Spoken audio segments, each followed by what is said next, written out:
morning, Ms. Sigels Ncube. Good morning, Ms. Bowe. And good morning, Mr. Good morning, Chair. Good morning, Commissioners. Yeah, I'm not discriminating. That's because they both led. So this side I only recognize or acknowledge the lead counsel. Thank you, but good morning, good morning. Good morning, General. Good morning, Commissioners. Thank you. Thank you, Chair. Sigels Ncube. Good morning, General. Good morning, Advocate. General, before we progress, hopefully, this morning to the other topics on the call, I just wanted us to go back to your evidence regarding your understanding or your version that you gave about what you meant by reporting to the other side. You will recall that you had exchanges not only with myself but with the commissioners as well regarding that aspect. You recall? Yes, Commissioner. Okay. Now, I understand that you also want to deal with it to some extent, and I'll give you an opportunity to do so. General, but before we do that, if I can just repeat what I understand your evidence to be about that. You said that by the other side, reporting to the other side, that General Sabia wanted the information for the other side. You were referring to Mr. Molefe's family, correct? I made that concession later because my first response was the other side of General Sibia and his faction. Yes. And I was pressed to say I must mention names. And again explained that it seems I'm lying under oath. Then I considered, because I want to mention any other person, because of the reason that I didn't have concrete evidence against any of those people who might be perceived to be on his side. I even included myself that sometimes I was considered to be on his side. And without having any evidence that really he was going to share with them or is for their benefit and without any other reason.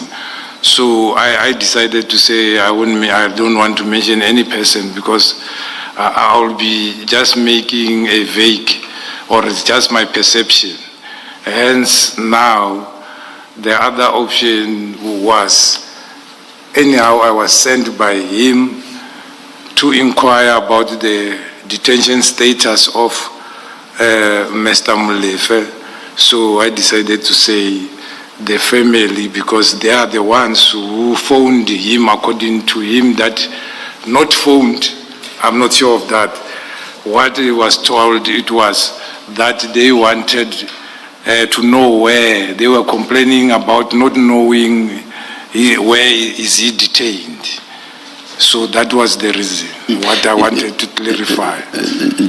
General, I may be covering ground that I covered with you yesterday, and which my co-commissioners also covered, but I cannot help but say this. You say in so many words that you were referring to the other faction of SAPS, and you referred to General Sibia as being part of that faction. And clearly, from what you are saying, that's who you were referring to at the time the recording was made. I have difficulty understanding how that can, upon engagement in this commission yesterday, how that can suddenly change to the family. You say in so many words, at the time, reference was to the other faction. How does that suddenly change? I don't understand.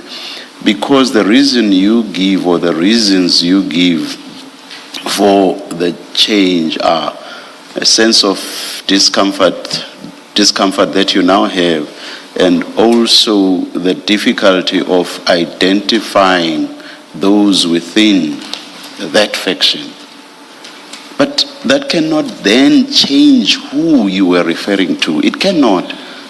What you should rather say is, one, I have a discomfort saying more about that faction. Two, I cannot even identify the people in that faction except for General Sibia. I would understand you if that's what you were saying, but for the identity of open quote, this other side, close quote, suddenly changing, I don't understand that, and I will never understand that.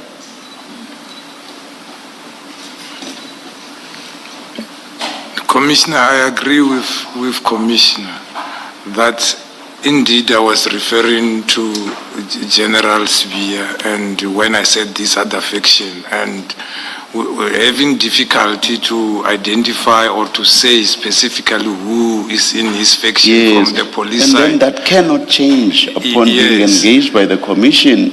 It should stay there. That's who you were referring to when you said this other side. It should stay there. It should remain there. Not so. Yes, but yeah, when I was overwhelmed with now lying to the commission and whatsoever, I decided to... No, reference to you lying was only after you had changed. If you hadn't changed, nobody would have suggested that you are lying on this. Yes, Commissioner, I agree. That is why I wanted to indicate that the difficulty was that I can't put a name or say these are the people on his faction whom I think they were going to share with.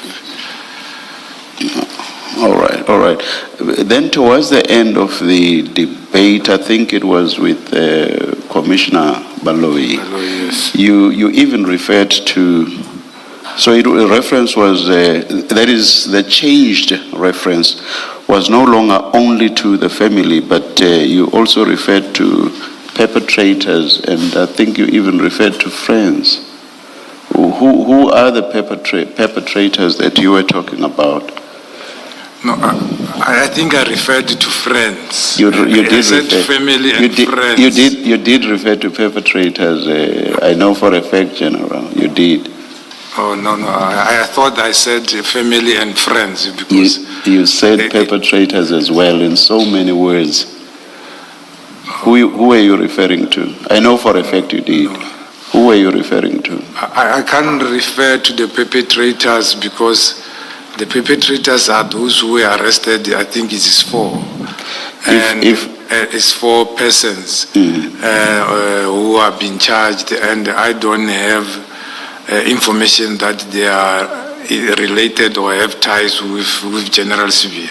I just felt it was easier to say family and friends because it's the family who found him, or might be friends, people who are close to the family.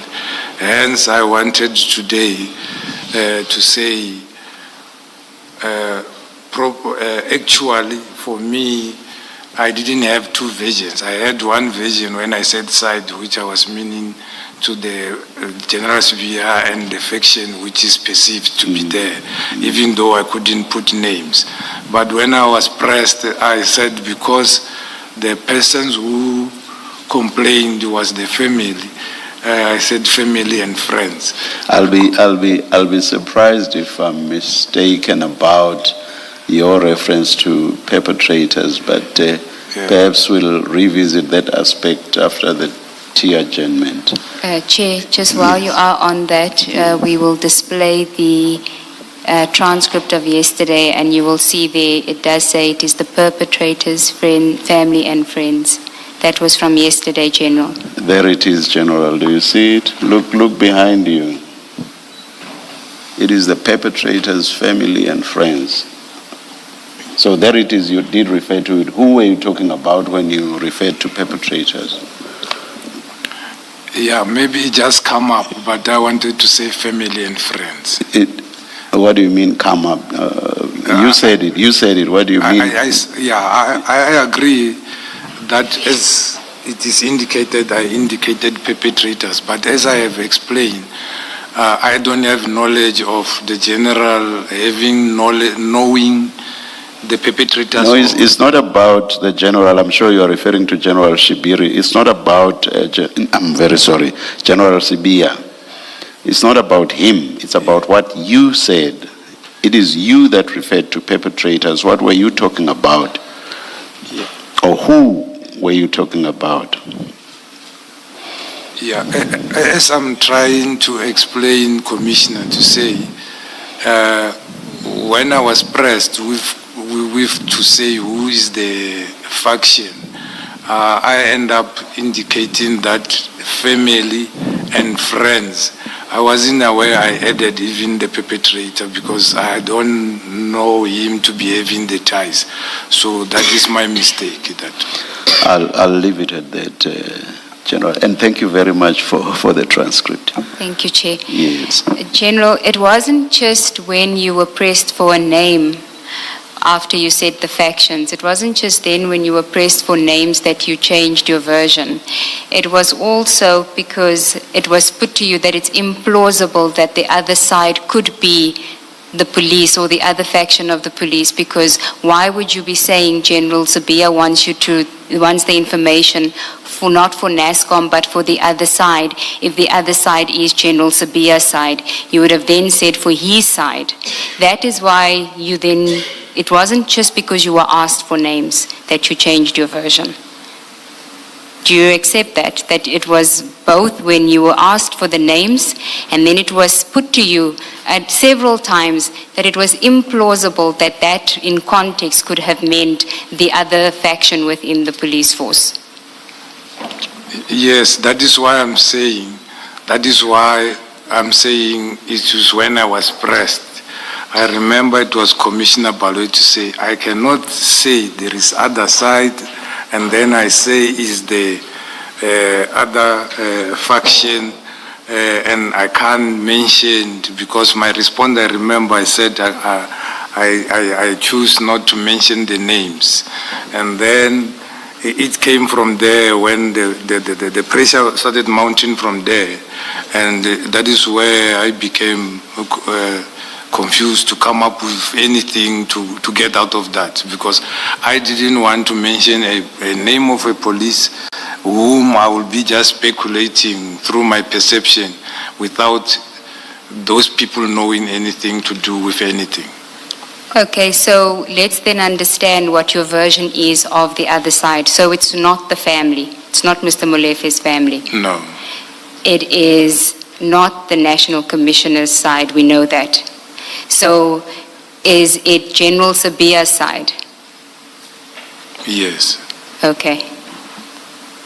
So I am still going to say to you that it is implausible that in the context you are referring to General Sabia's side, because you would have said his side.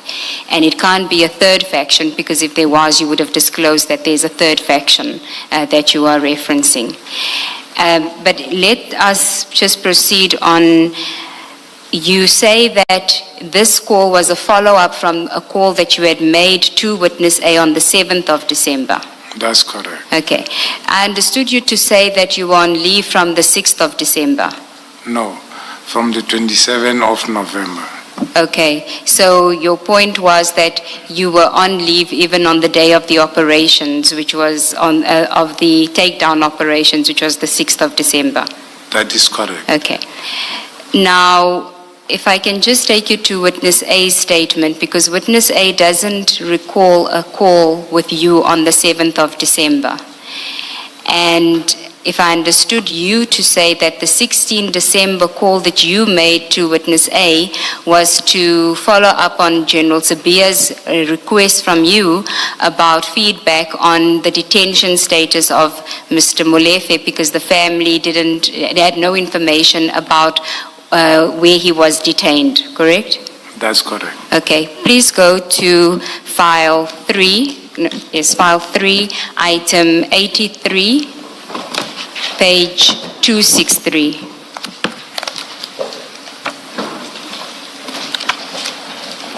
In fact, if we can start on 262.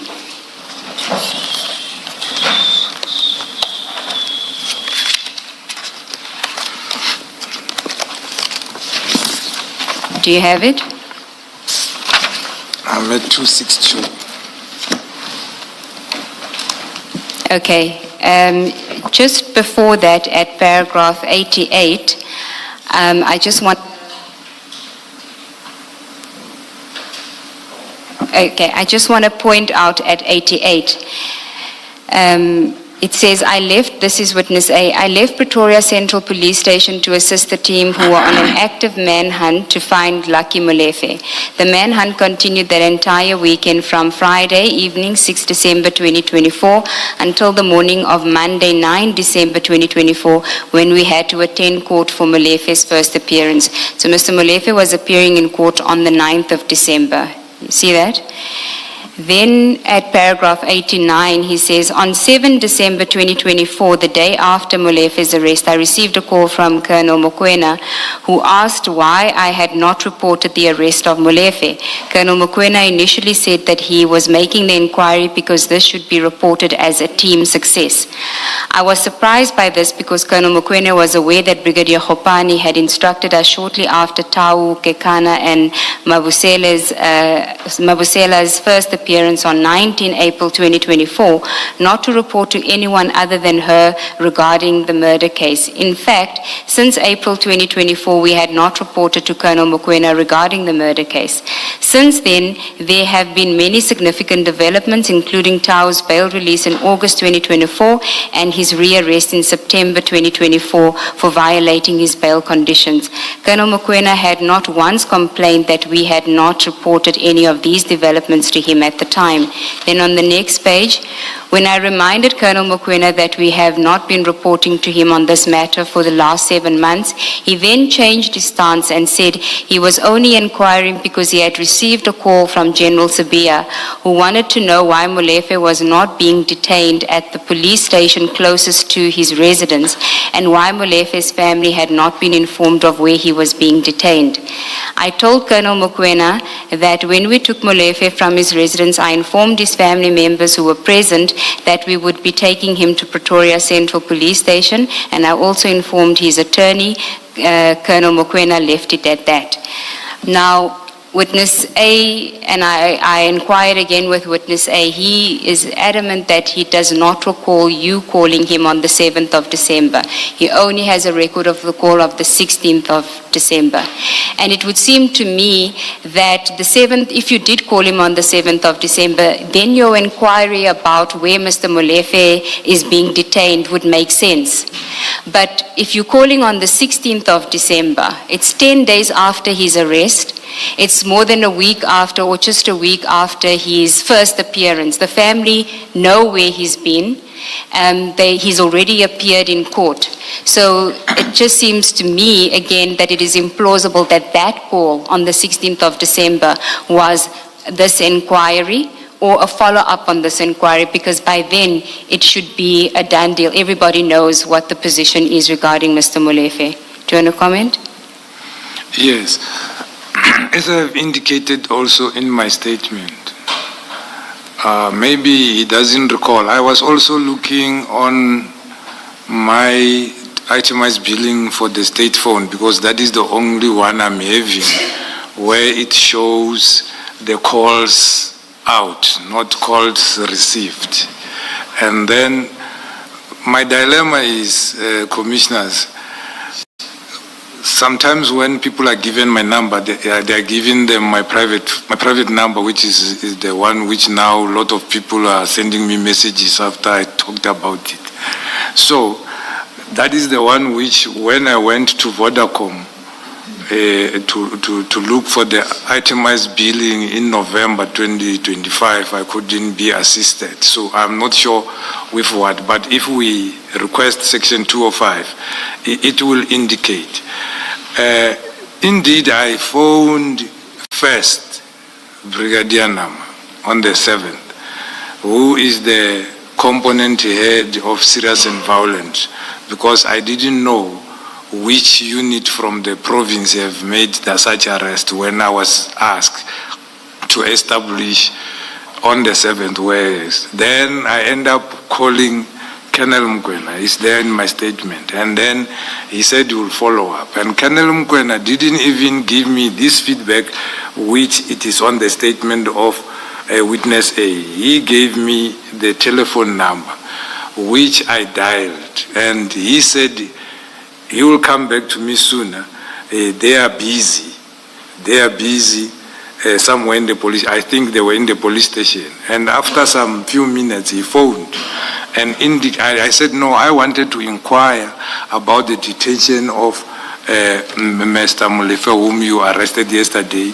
I received a call that the family complained to the DNC that they don't know where he's detained. He said, no, a lot of people phoned about this thing. And they were with his attorney. He said, tell me something, I forgot only the surname. And then I said, for me, it doesn't make sense, because ordinarily, if the attorney will go to inquire, that attorney should have been sent by the family. So it means this thing is unfounded, and then I will report as such. And then I don't know if I forgot to report or I send a WhatsApp to the DNC or whatsoever. Then but I phoned on the 16th because I received an invitation, and also I knew on the 17th I'm going back to work, and I forgot to ask what was he arrested for. That was the reason why I was phoning on the 16th, not to inquire about his arrest, to inquire about the charges which he was arrested for. So that was my testimony. But General, by that stage, he had already had his first appearance. So it would be known what he was arrested for. Why would you need to inquire about that? He appeared on the 9th of December. And if indeed you were following up on behalf of General Sabia about something as innocuous as that, it would seem to me, why the reluctance to report back to the other side, being General Sabia himself who's asking you this, who's asking you for the request? Why the reluctance? I was not reluctant on the 16th. On the 16th, I was supposed to be going there if I was feeling well. And again, I was supposed to give the whole, I remembered I have to give the full feedback. And I forgot that I didn't ask about what was the reason for the arrest. And I'm not aware when is the first appearance and so forth, as I was staying home. So that was the reason why I phoned, to find out what was he arrested for. So not to say the general phoned me asking me about it. I thought he will ask me about it when we meet, because I didn't give him a full report. And on the day which he phoned me on the 6th, that is when I responded, but why don't you ask Kumalo, because Kumalo is the DPC and Mina I'm sick, I'm home. So, but I end up, on the 7th, I end up phoning anyhow, establishing that, because I felt I couldn't have answered my senior like that. He always phones me, and it shows he trusted me to do the work, and always he tasked me. So it was not that I wanted to know where was he detained, and it was about the charges. And I didn't know when did he appear or whatsoever, because I made sure my patches stays there, and I stay indoors so that I can get healed, and I don't watch TV and read a lot of things for that reason. I could answer phones, yes. So there wasn't another call from General Sabia asking for information No. after you reported back to him after the 7th? Yeah, I think I sent the message back. And then you, of your own accord, called witness A on the 16th because you anticipated that General Sibiya would want more information when you get back to work? Or if I go that day to you said the birthday, I thought it was Thanksgiving. So I thought maybe if I'm going or if I go back to work, either of those days, I will be. You will expect me to give him a full feedback, also to say what that is normal when you are tasked. You need to give full feedback, not feedback to the person who have tasked you. So I did that on my own account, not to say he phoned me to say you still owe me. What doesn't make sense to me is that you are on leave, so there's no expectation that you are making these inquiries because you are not on duty. But this is about someone who was arrested at the beginning of December.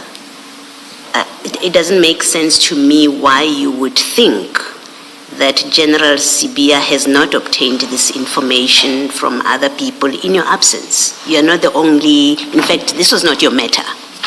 You are not responsible for this docket, that's one.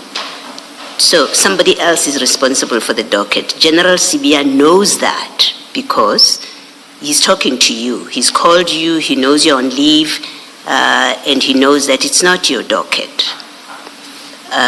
So it doesn't make sense to me that it's as innocent as, well, when I was concerned that when I go to the farm, he wants me to tell him about this case, when he knows it's not your docket, but also that, well, when I go back to work on the 17th, he will want a full report. You're not someone was acting in your position. What is it about this which makes you think that General Sibiya is going to expect a full report from you about a matter that's not yours and things that happened when you are on leave? To just make it make sense, please. Thank you, Commissioner. And I promise today I will be short, but this one I will explain longer. Previously or yesterday, I did even indicate that even if you are on leave, meaning myself, I'm on leave, or sometimes you are on sick leave, you become to be tasked. Sometimes you are called from home to go and attend to something. I even gave example of the 16th and 17th of September 2024, which I was on leave. I had to go to Kimberley to do the shortlisting. The general knew I was on sick leave, and he chose to phone me, not informing the one who's acting, to inquire about these things on the 7th. That is number one. And that is what I inquired from Mukwena and Nama, who can come and also confirm that, and the telephones will show that. So I took it upon myself. It is for us when we are tasked. And I even indicated that even things which doesn't want me, as I'm the head of organized crime, I will be tasked with things which there are components heads not been tasked by the DIFCOM or the Deputy National Commissioner. I felt that because I was tasked, and when I remembered, after he called me to say for the invitation and so forth, if I'm able to come, and also I was going back to work, it's a norm that you give full report. And I thought when we meet, he might ask me. I didn't think about that. Maybe he might have asked somebody and so forth. Remember, Commissioner, my response to him the first time when he phones me, I said, why, if his agent not phone General Kumalo, and I felt bad about that I responded maybe wrongfully to my senior. So it was for that reason, not any other motive. You had an acting person in your position. Why didn't you ask that person? I mean, that person is on duty. They're doing what you're supposed to do. if you were concerned properly to get a report about this, why did you not task the acting or ask the acting to get this information and to give you the report or to give it to General Sibia? It just doesn't make sense that you are on sick leave. It's not your docket, and I've had the explanation about even when you are on leave and even when it's not your matter. This is different. This man was arrested at the beginning of December. You are on sick leave. There's obviously been developments in the matter, unless you are telling us that you didn't think there had been any developments. That's why you had to speak to the investigating officer. But I still want to suggest to you that you had someone acting. You have to explain why it is you did not put this to the desk of the acting person to get the answers that General Sibia required of you, and to have that person reporting to General Sibia. It just doesn't make sense. Yes, I hear the commissioner, doesn't make sense, but that is the practice which I'm used to say when I'm tasked, I do it like that. Even if I can ask the person who is acting, I expect them to come back to me and report back to the person who have asked me, because I don't know, it's how I feel, because the person knows, and they are the ones who is signing off the acting person, but they know you are not on duty, but they still task you. So I take it upon myself that always I report back if I'm sent. I make sure that I go and report back. So I don't, even if I can task somebody to say find out it for me, I expect the person to report back to me, and then I report back to the senior person who have tasked me. The other anomaly about your version is that you say to us that you told General Sibia to speak to General Khumalo and get a report. That's the last thing that happened. And then the next thing that happens is you are now calling. So even this, I was tasked. Yes, maybe you were tasked on the 7th, but you did give him a response. You said to him, get a report elsewhere. You don't, and then you then on the 17th or 16th start making these inquiries without yourself speaking to Khumalo to check, did you give Sibia a response? So you create this vacuum. You are on leave, things are in a vacuum. Nobody's dealing with this matter and nobody's giving reports to General Sibia, and then it waits for you to come back from leave to make these inquiries and then give him a report. It still does not make sense. It doesn't add up, what you're saying. Commissioner, the inquiry was not done on the 16th. It was done on the 7th. On the 16th, it was a follow-up. Yes, I'm talking about the follow-up. Yes. And I done the follow-up because I did inquire on the 7th, and I forgot to ask about the reason for detention. And I believe I also forwarded a WhatsApp to the general to indicate that the person, the family seems to be knowing where the attorney was there. And then I didn't indicate further to say what was he arrested and so forth. Then I felt I must get full report in order to report promptly if I'm asked or when we meet, because I know he doesn't forget. When he tasks you, you will say, when are you owing me something? You didn't tell me whatsoever. And sometimes it can be after months and so forth. So the inquiry was done the first day.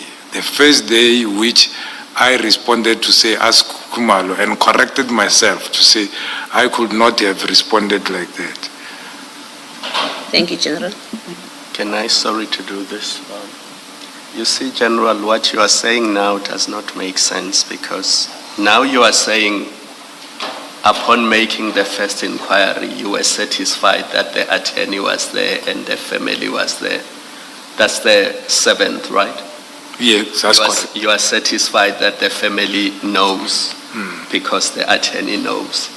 So on the 16th, when you make the call and you say Sibia wants the information for the other side, it can be the family. Because on the 7th already, the family and the attorney know. So on the 16th, when you say he wants it for the other side, it can't be the family. Yeah. I don't understand it as I said he wants it for the... He wants the information for the other side. Yeah, I don't understand it as I said.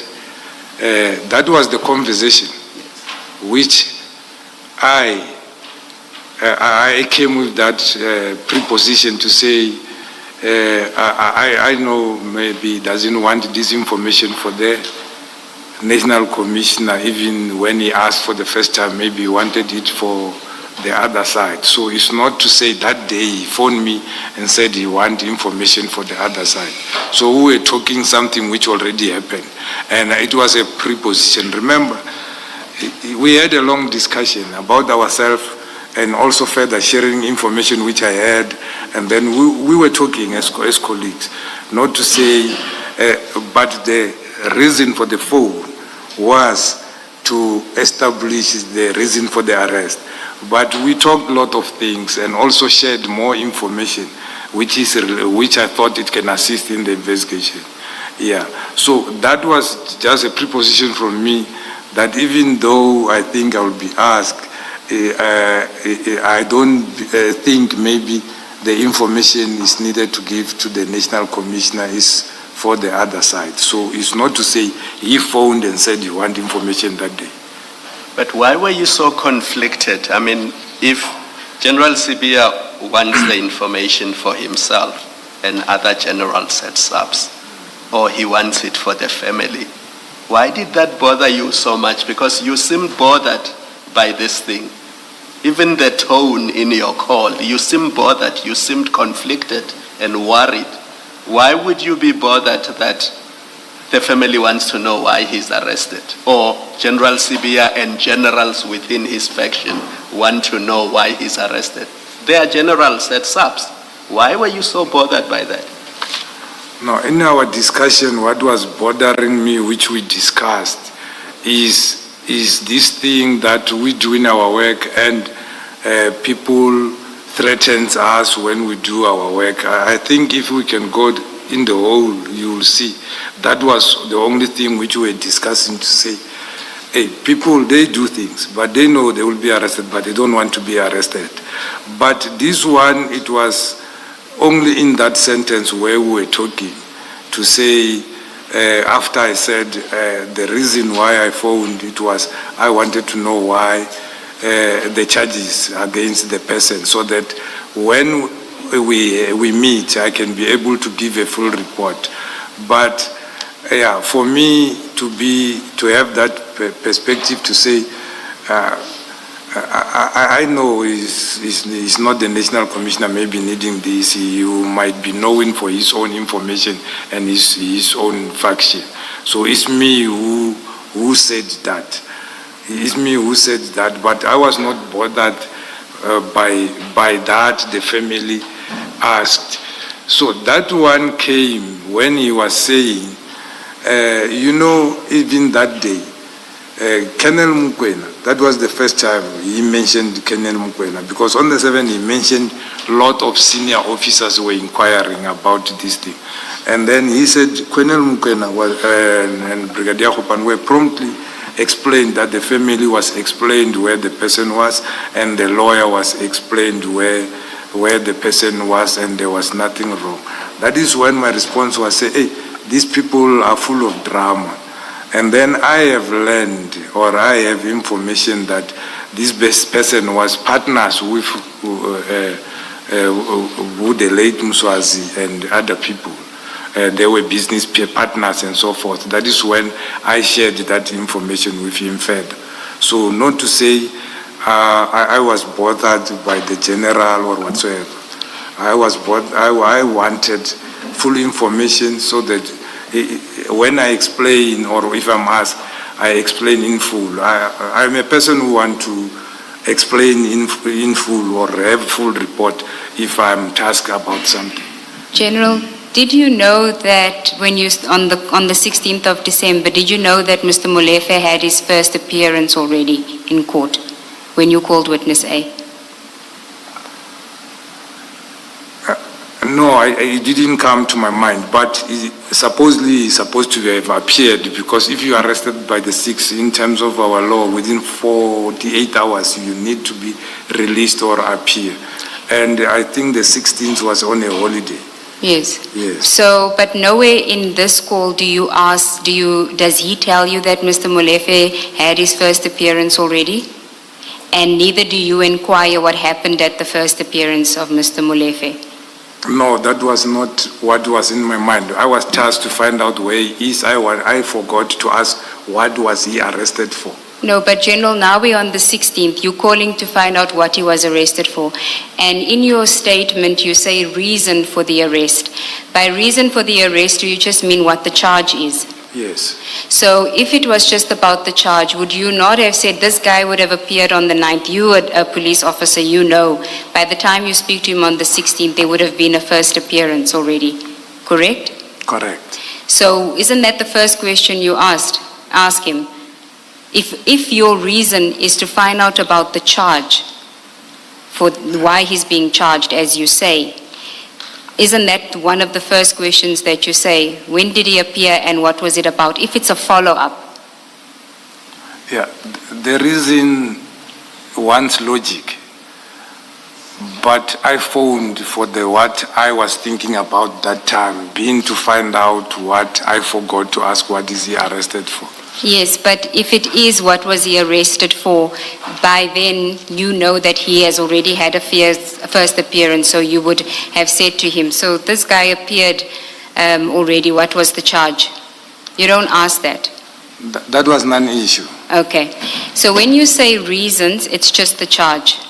Yeah, I forgot to ask that. The person Okay. is arrested for, and that was in my mind at that time. So why do you then say he wants this information for the other side? He wants to know from the other side what Molefe has been arrested for, what is his charge? I think I already explained, even though I was struggling explaining to the commissioner, to say, I was saying he wanted for himself and the people who are close to him on his side. So that was my explanation. Okay, so if we are to then confine it to just being the charge, and I think we all understand that transcript, including witness A, as there being a reluctance on your part to share this information with General Shibiri. You don't want to report this information. It seems implausible that you don't want to report an information about he's been charged for the murder of Aman Swart. There's nothing sinister about that. You shouldn't be reluctant about that, correct? To just report back. I forgot to tell you that he's been charged for the murder of Aman Swart, if that was the purpose of the call. His response was, he was given instruction. He said they were given instruction that they mustn't talk about this case with any person. And then any person who want to inquire further about this matter, it must be inquired to General Khumalo, and I have seen also there, he indicated also Colonel Mukwena and Brigadier Hopane. Yeah. But if you go to the transcript, page 67 of the call, which is in file 4, CJC 97.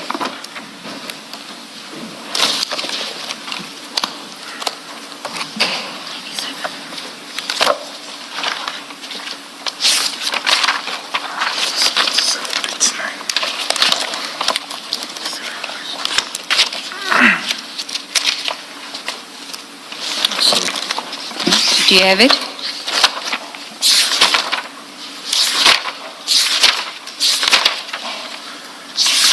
Yeah, I'm at 97, but no, I don't know which No, page. CJC 97, it's page 67.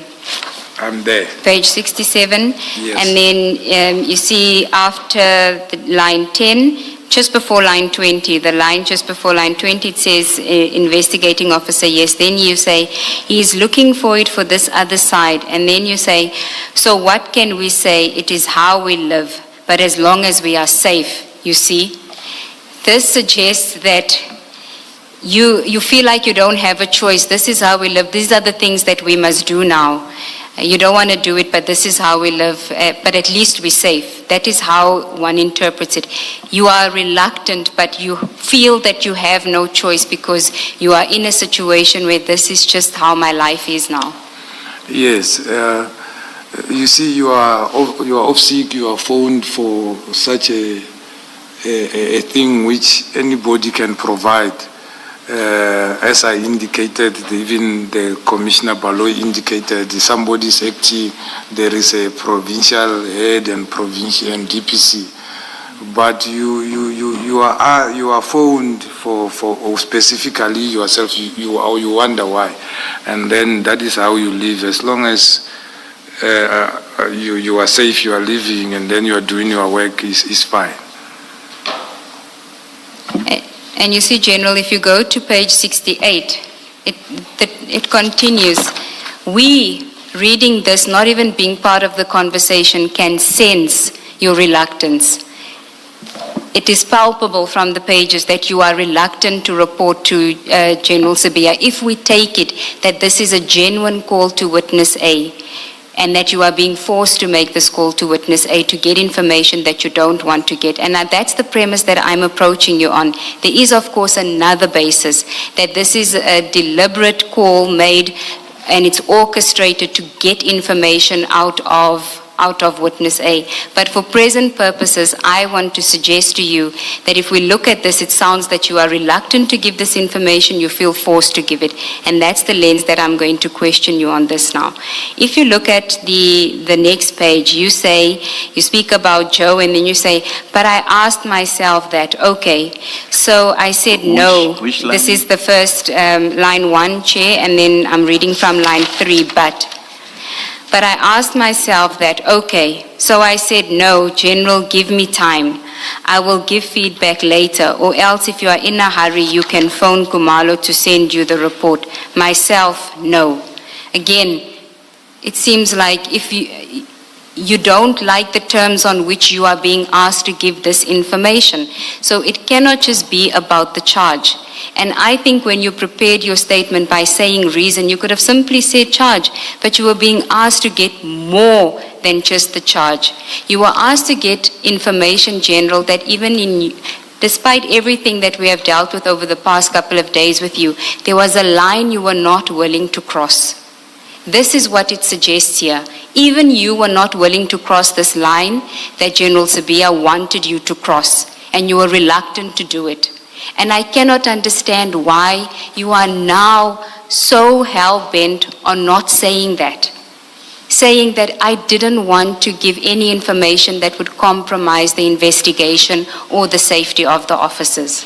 Why can't you just say that? Because it is clear from the transcript and the recording that if this call was a genuine call to witness A, that is the situation you found yourself in. You didn't want to cross the line. Yeah. As I have already explained here, if you go to the whole paragraph, I even indicate, because I said we were discussing more things relating to what I thought what was happening and what is been happening. And if you see where I started, it is like I was thinking about all these things is all about taxi violence. Now it goes out to killing innocent people. And I also talked about the issues which were giving me problem on my component, being extortions done by who and who. And also going back to the same day where I said not now because I was not feeling well, why don't you phone Kumalo? So I don't know if ever this thing is intertwined in terms of how it is being extracted here or translated here. But it goes back to the same thing when we started, when I said, why don't you phone this and whatsoever.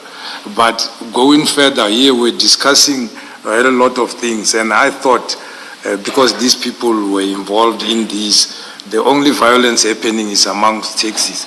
And I see now they are venturing also into extortion and so forth. So you can see this was casual talk between two colleagues, and I couldn't dream that he could even record me for that matter, because always when we speak cordially. It's either he's asking me how I am, I'm asking how are they still safe, and then encouraging them and so forth. So what you are thinking or taking out of this is not what I meant. General, if it's not that, then it's that you were on the other side of the line and you were getting information from witness A. You made this call not to find out about the charge because Mr. Molefe had been arrested on the 6th of December. He appeared on the 9th of December. It's now the 16th of December. Colonel Mokoena called. She was given a direct answer from witness A not to share information with anyone else. And if you were on the other side, if you were on General Sibiya's side, and this is an orchestrated call, then that version also makes sense, because you are now trying to get information from witness A that nobody else could get, and you were luring him by telling him about your 2013 and 2016 experience and trying to suggest to him that you're on his side. It's one of the two, General. Yeah, it's very much surprising that you think that way. You, advocate, you just said the accused has appeared in court already on the 16th after 10 days. So obviously, if I was looking information for the family, obviously the family was at court. Or the lawyers were there, the friends was there. So what information will assist the family about knowing what is the charge? Not the family, General, the other side, General Sibiya's side, and the information that they wanted was the evidence against Mr. Molefe. That is what they wanted. That is the reason for the arrest. It's not the charge, it is the reason for the arrest. You wanted to know what evidence they have. That was not the question. The question to witness A was, what was he arrested for? Not to explain what did he do or the incident. So it's not what was asked. What was asked was, what was he arrested for? In your statement, you say reason for the arrest. So reason can be more than just the charge. It can include, as an investigating officer, what evidence is there? And you are trying to lure that evidence out of him. You're trying to get it out of him by playing on the fact that you've had an experience about safety. You're telling him, you're appearing to be reluctant to give this information. It can only be one of two. It's a genuine call and you are genuinely reluctant, and that is why you're giving him this information, or you're giving him the information because you're trying to get information for General Sibiya's side, which is a side that you are also on. There is no innocuous interpretation of this call, General. You see, I explained what I wanted to ask. And now I've been explained English. We use books in the SAPS. It will say SAP 14, for example. It will say a reason for arrest. You write murder, rape, or whatever. So my English and your English will never be the same. So you will stretch it further according to your knowledge. If Shiviru's knowledge ends here, so it doesn't mean my capacity is like yours. So I responded, Commissioner, what I was inquiring about. Well, if all you wanted and you understood that's all you needed to report to General Sibiya, that he's arrested because on a charge of murder, or the charge is murder, why would you say, and I want to read at page 68, This is a part that I read yesterday in isiZulu, but I'm going to read it in English. You say, so, but now I saw that I responded, it starts at line 8, responded to him in a bad way, you see. I said, yes, I'm also here because of this issue. So let me come back a little bit, because some other things also make me angry, you see.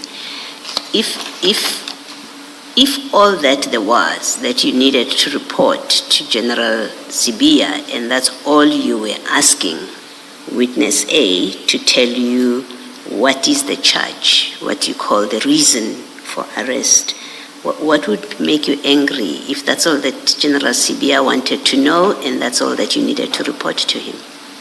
And what about it, that reason for arrest, would cause you concern that he wants this information for the other side? It's what the docket says on its face. It's murder. Why don't you want to tell General Sibiya? You do explain, I didn't go at the farm. I know he would ask me. He's invited me so that he can ask me about this. If all he wanted was that reason for arrest, why is that a concern that when you go to the farm, he would ask you about it? Two, why would he want that? Why would it concern you that he wants it for the other side? Whatever side you have decided now, you've defined as the other side. Why would that be a concern? And three, what about that would make you angry? So I've put 3 things to you that suggest, in fact, maybe let me leave it at this point now. Why would you have difficulty with that you are going to have to tell him, yes, he's been arrested for murder? If that's all that you wanted to know from witness A and that's all you needed to report to General Sibiya. I will try to follow. The question sometimes is long, and then and I miss some on along the way. I have indicated that I forgot to ask what was the person arrested for, and that was the reason why I phoned, so that I can be able to explain in full. And secondly, even the day before, when I started here testifying, that I had a serious challenge in my workplace, that everything is pumped to me, even including things which doesn't need my components. I indicated were 5 components. I even gave example of serious and violent happening in Lisiksik and Port St. John's, which I was thinking it falls under General Mtsipe will go the CIT, which is dealt by DPCI, then I will be sent there. I didn't worry about the Eastern Tebeja because gang violence is within my sphere and extortions and so forth. So that is what I was always pestering me, complaining about always. So that I will be tasked unnecessary things and so forth. So to say the other side, I've already explained to say his side or to discuss with the people who are in his side, because as it was indicated, and also he testified. He was not in he's not in the side of the National Commissioner. There are people whom he believe they are fighting, and it is clear for everybody to see what was happening. So, without getting deeper to things which again I will be putting myself into questions which I cannot respond to, I think I can end it there. That was the reason. And the murder, it is there on the docket, but I never saw the docket. And hence I asked. And I didn't see any danger in asking, because I usually ask them and phone them on daily basis, and not specifically him, all the investigators, if I'm tasked to. No, General, and maybe it's my fault for how I asked the question. You complained that it is long, and that's a fair comment to make. Let me repeat what I'm putting to you. There are you say in what I've read, it concludes by saying some other things also make me angry. That is in the telephone call. But the other thing that you said in the telephone call is that you know he's invited you to the farm because he wants to ask you about this case. He wants information. That's what you say on the call. And then the third thing, relevant thing that you say on the call is you know he wants that information for the other side. So those are the three things you've said. Now, in your exchange with Ms. Sigal-Ncube, you say all you wanted or all you asked witness A was the reason for the arrest. And the reason for the arrest is murder. That's all you wanted to know. So that's what you've just said, and I've put to you what you've said in the transcript, which I say is relevant. Now, this is my question now. Maybe if you would then focus on my question. My question is, why would you not want him to ask you for the reason which is simply murder? What's your concern? That I don't go, and I know at the farm he wants to ask me about this matter. And if the answer is, well, he's arrested for murder, why is that an issue? And one, at the farm. Two, why is that an issue if he's going to share that with the other side, that the man has been arrested for murder? What is your concern about that? And if all you wanted to get from witness A and to share with General Sibiya is murder, why would that make you angry to tell him that you are having to tell him that kind of information? It's that which, again, I say, it just doesn't add up. Your explanation of what this telephone call was all about, it's implausible. If all you needed to convey to General Sibiya is that he's arrested for murder, then it doesn't make sense that you have these concerns that you've recorded here. Yeah, it is becoming more difficult and more difficult for me to respond for this thing because I respond one thing forever. Here it says, but now I saw that I responded to him badly, in a bad way, you see. I said, yes, I'm also here because of the issues. So let me come back a little bit, because some things also make me angry, you see.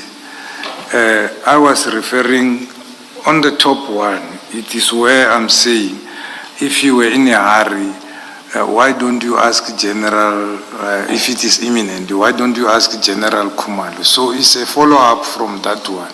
That small things like this, then I'm phoned, and then I ended up answering otherwise. And I understand, okay, it's my issue, I'm there. I work there. I voluntarily took the post and applied for the post and wanted to go to work at head office. So I caution myself to say, no, let me. But even though sometimes it makes me angry to say I'm off sick, I'm phoned for a small thing which I think, as the commissioners indicated, the team could have dealt with, or a simple phone call to General Khumalo could have made matters lesser, or to Brigadier Khopane.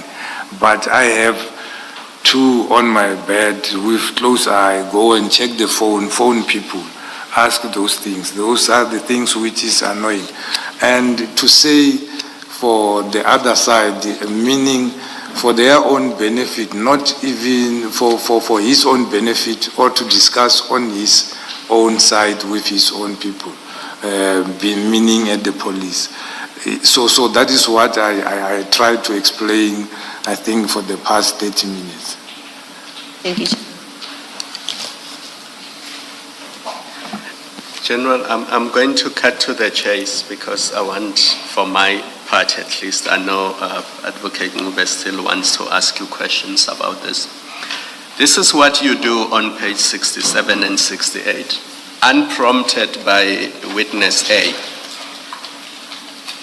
Because if you were just asking what is the person arrested for, that's all you would ask, and you would talk about your health and general chit-chat. Unprompted by witness A, you tell witness A about this group of 5 business people, and I say business people in inverted commas or open close brackets, and then you say to him, there is this Zay who's involved in the taxi business, again unprompted. And then now you go to General Sibiya and you say, you see, this person is close to General Sibiya and General Sibiya is close to Julius Malema. And then this is the important part on page 67, line 15. You say, so I know even when he says I must come, meaning when General Sibiya says, you must come to my party, he wants to ask me, yes, I have sent you, so now what is happening whatsoever? So that himself, and I know that he's looking for it. He's not looking for it to take it to NESCOM. Witness A says yes, and then you say he's looking for it for the other side. So what can we say? This is how we live as long as we are safe. Witness A says yes. Then you go back to this group of business people. So you don't talk about family. You don't talk about another faction in SEPS. You say, so Mina, I was thinking that maybe it links to the taxes. That's General Sibiya's request. That's what you are linking here, correct? When you say it links to the taxes, correct? No. And then you say, but I said no. But this in the taxis, and then you continue, they got out. The person who is left there and causing problems is Joe. Plus in those extortions, he is there. These boys of his, Bafanas and what.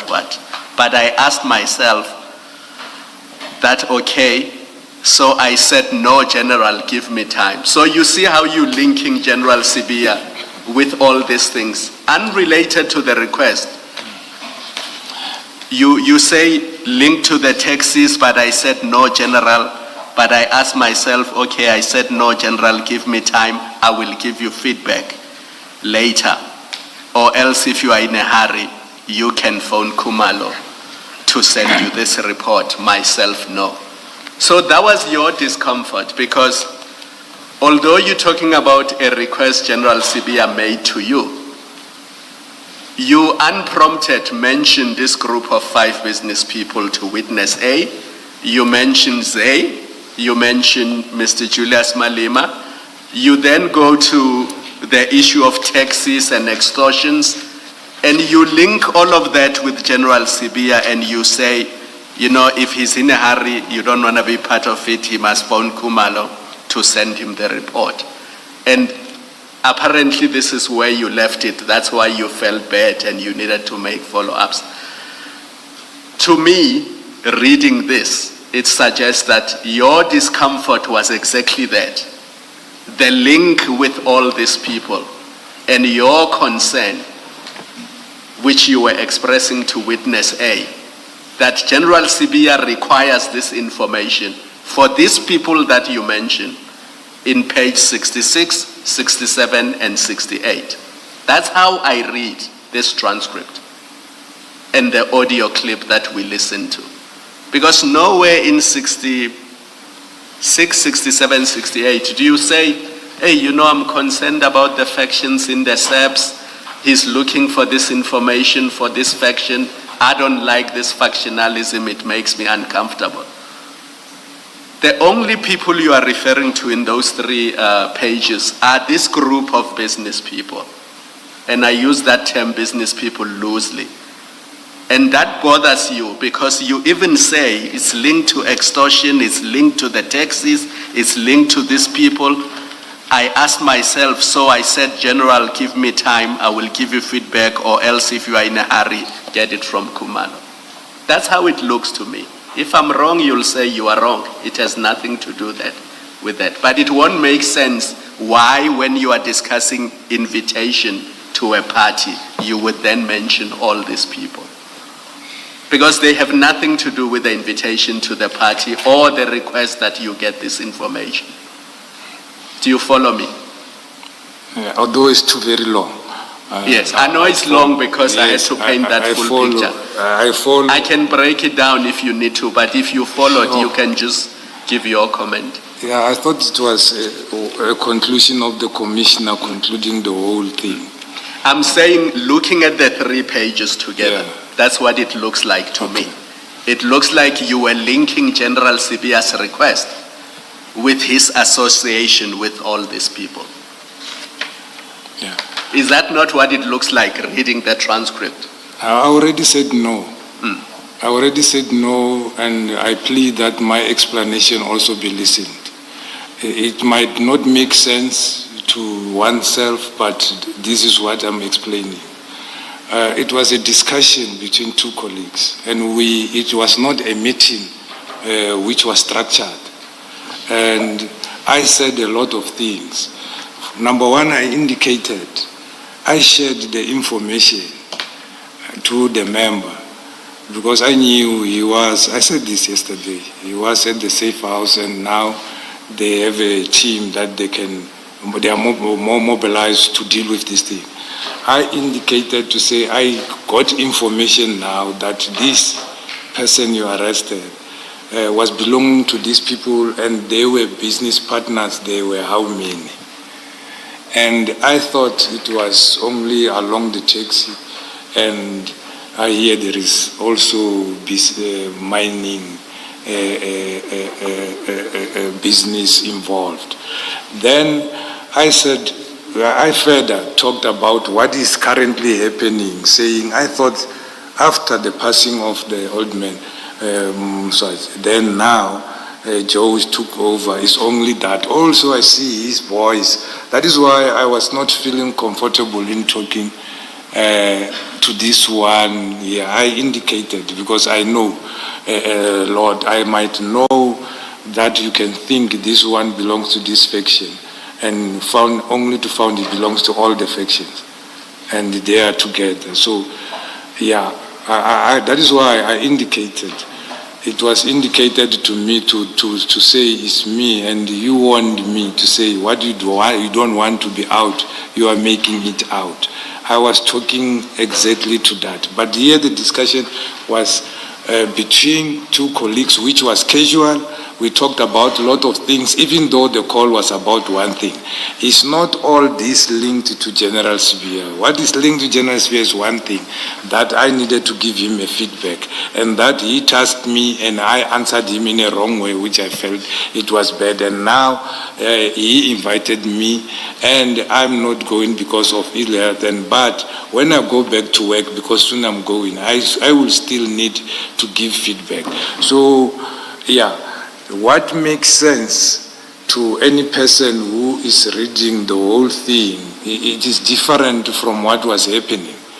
And I plead that I be understood to what I'm saying.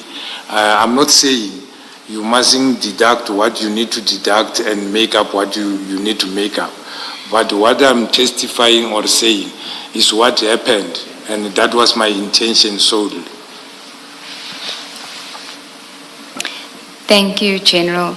General, I think I'll move on to the next topic in the conversation. You will recall that...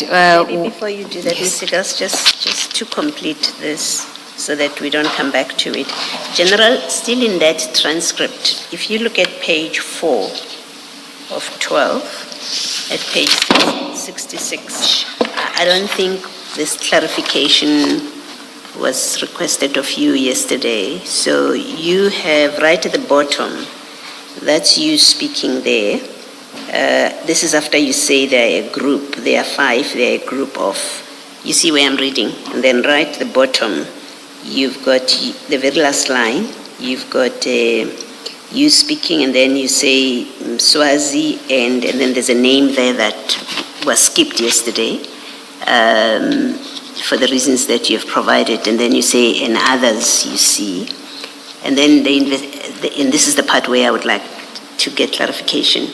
the investigating officer, witness A, says yes, because even to me, he said that he has interest in mining. And then you answer, you say yes, somewhere in Rustenburg and Brits. Who are you, the two of you, discussing here? Because it's not clear is it Mr. Molefe who's got mining interests in Rustenburg and Brits, or is it somebody else? It's not clear from the transcript. Yeah, as I just indicated now, to say, we further discussed to say the arrested person, being Mr. Molefe, was business partners with these people I'm mentioning, and they have mining interest. And that was information which I got, and also somewhere in Brett and whatsoever. So we were discussing that.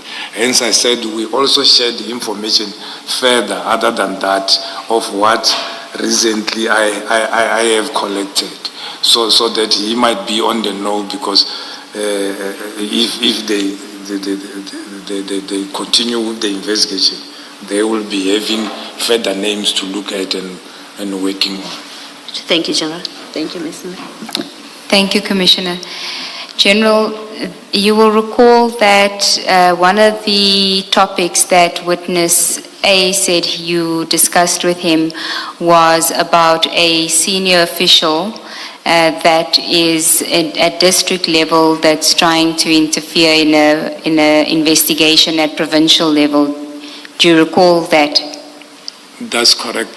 And I said to you that according to witness A, he understood that to be Brigadier Nkwashu. That's correct. Okay, and you denied that, do you recall? Yes. Okay. Do you still deny that you were talking about, that you were referencing Brigadier Nkwashu? Yes, I still deny. Okay. Can I ask you to go again to witness A's statement so that we can deal with your denial? It is file 3, item 83, page 264.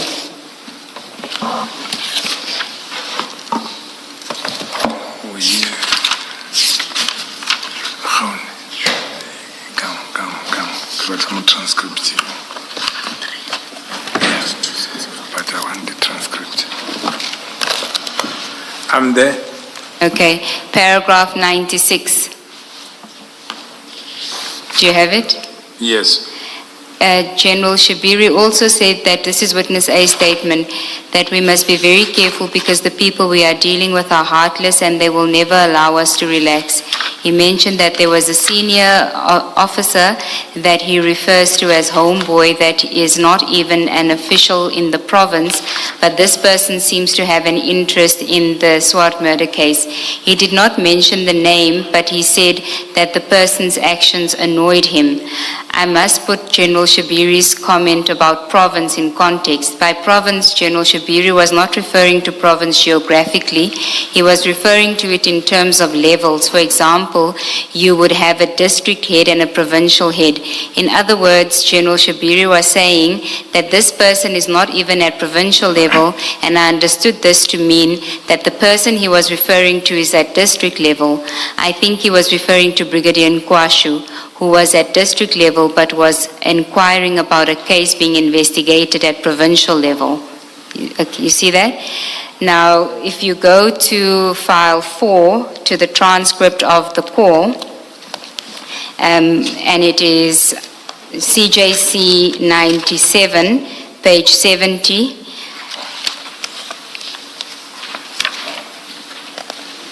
I'm there. And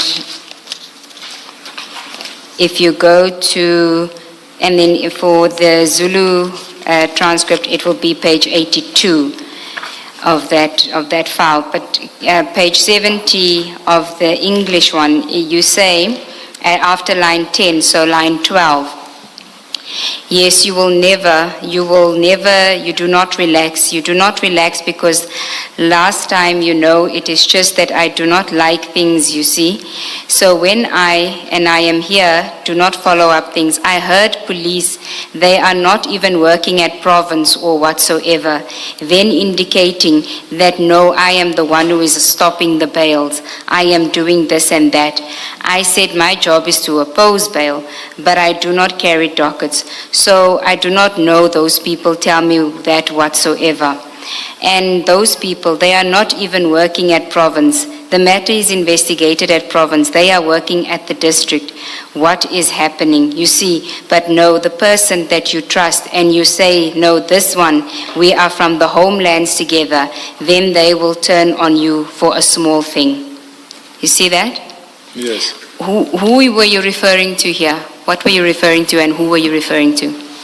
I was referring to information I received from members that there are people who were speaking at the district indicating that I'm the one who is blocking the bail. Yes, you are the one that's opposing the bail. Yes. And you are the one that's opposing the bail of the suspects in the Aman Swart murder. Yes. And why is this a problem for these officers that you are opposing bail? I don't know, but information was they were talking about it to say, I'm the problem. I'm the one who is opposing, who's blocking the bail to happen. In other words, this person thinks that the police opposing bail is a problem for the suspects. No, I'm the problem. I'm the one who's making that the bail is not successful. Yes, you are the police officer who's doing the right thing. You are opposing bail of the Aman Swart murderers, the suspects in the Aman Swart murder, correct? Yes. That is what they are saying that you are the problem because you're doing that. Yes. And these are officers that are saying this. No, the members told me, not officers. The members are saying you are a problem to who? Who's complaining about you?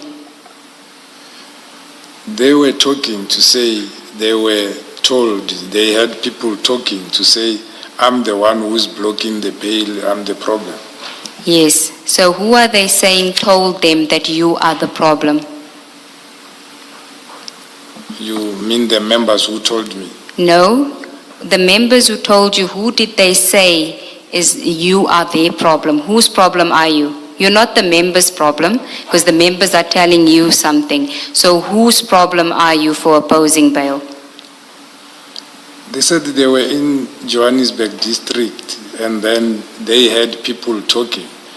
And I didn't ask who, or they didn't tell me who is these people saying I'm the one. They said there's a talk out there which indicates you are the one who is a problem blocking the bail for this and that and that. I said, they are talking nonsense. I'm not even investigating the docket. Okay, and when you say the person and you say we are from the homelands together, who is that person that you're referring to there? So people who were telling me I'm from Limpopo. Obviously, the investigators who were telling me they are from Limpopo. So I'm thinking the people who were also talking with them, they might be people from Limpopo too. So you can't trust anybody. You'll say, this one I'm used to. And then it will be the people who are talking behind you or plotting things behind you. Okay. Are you saying you were told that someone from Limpopo says you are the one that's blocking bail? No, the group of the people who were telling me are from Limpopo. Yes. And then I took it that they were talking to people from Limpopo, those who were talking there when they were in a meeting somewhere at the district, and then saying I'm the problem, not blocking the bail on this particular matter. It is said it is me who's blocking the bail, although I'm not investigating the case. and the case is not even investigated at the head office. Yeah. I think it might be helpful if we look at the conversation itself, not the translation, because it gives a better sense of what it is that you said to the investigating officer.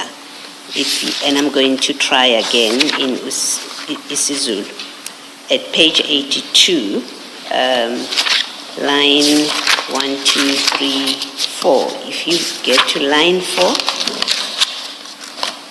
page 82, line 4, line 14, sorry, line 14. This is you speaking, Major General Shibiri, and then you look at line 4 of that. It says, Ngizwa amaphoyisa.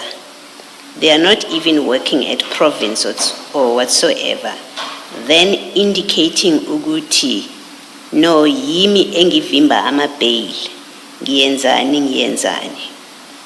And then you're saying it, umsebenzi wami oppose i-bail, but mina I do not carry dockets, and the rest of it. So, in the conversation itself, you say it's the police who say you oppose bail. In that, you're saying ngizwa amaphoyisa, they are not even working at province or whatever. Then indicating ukuthi no yimi engivimba ama-bail. So the police say you oppose bail. That's the first part. So certainly in this conversation here, you are not saying they have been told by other people. Maphoyisa tell me that other people say. You say the police say I'm the one that oppose bail. That's the first thing. And then the second part, which is that last paragraph, you say uyabona, but hayi umuntu umthembile uthi no, this one sibuya sonke ekhaya. Then uzokujikela la for a small thing. So you say, here's someone that I trust. You trust somebody because you say we come from the same place, we come from home together, and then you get here, they turn on you. So you're referring to very specific people who have said you're the one that blocks bail, one, and then two, it's people or a person that you come from home with who's now turning on you on small things. That's what you have said here. And what you're explaining now is not quite accurate. It's not an accurate reflection of the conversation itself. Yeah. Well, what I'm explaining is I'm told by police to say there are police who are saying I'm the one who is blocking the bail, opposing the bail. And you cannot trust people, because even people whom you come with from home or from the same province or whatsoever, whom you can trust, they can turn around and say things about you. Thank you, General. General, before I go to the exhibits to deal with Brigadier Nkwashu, I just want to read to you from the record, and we'll put it up on display, what you said in your evidence in chief when you were referring to Brigadier Nkwashu. Just bear that in mind when we address this issue. It's on the screen. I was asking you about him, and then Commissioner Kumalo also followed up on the question. So if we can just go one up, yes, where it says, and for that matter, do you see there on the screen? And for that matter, he comes from Zanin, I am from Zanin. Even though he is coming from a different direction area, he's coming from Juliusburg. I think you meant, what is it? Oh, this is different, sorry, Burgersdal. And then you say on the next page, should we read the next one? You say, yes, he was working. He worked in Tshwane as acting district commissioner, and then he was transferred to the VAL. That is when he became acting until they promote a district commissioner, though he became a deputy. And I think he built a house. He stays that side because he was staying in Roodepoort.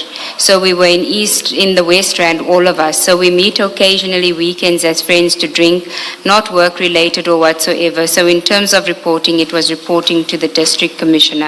So that is how you refer to Brigadier Nkwashu.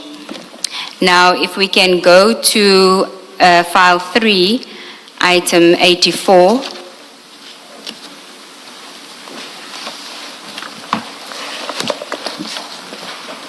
Page 301.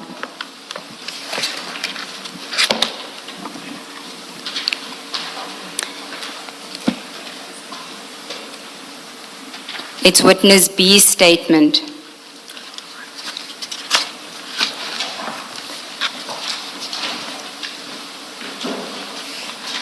Do you have it? Yes. Page 301, paragraph 75.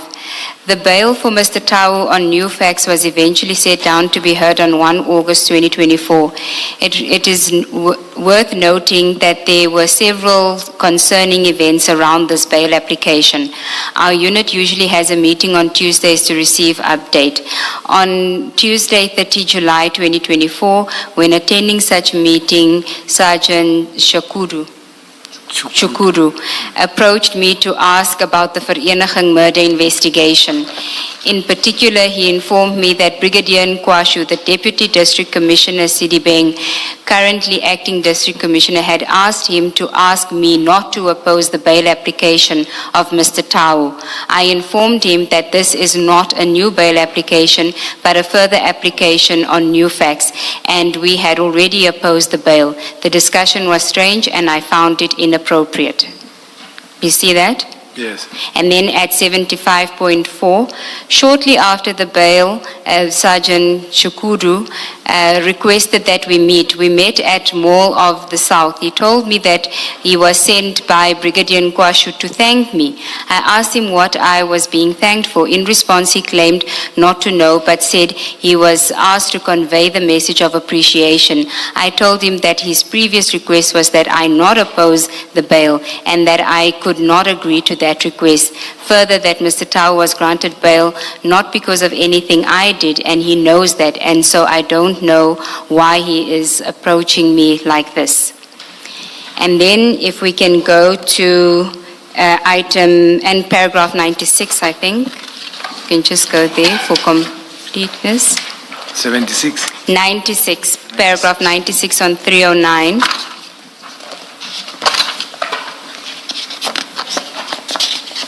Let me just confirm.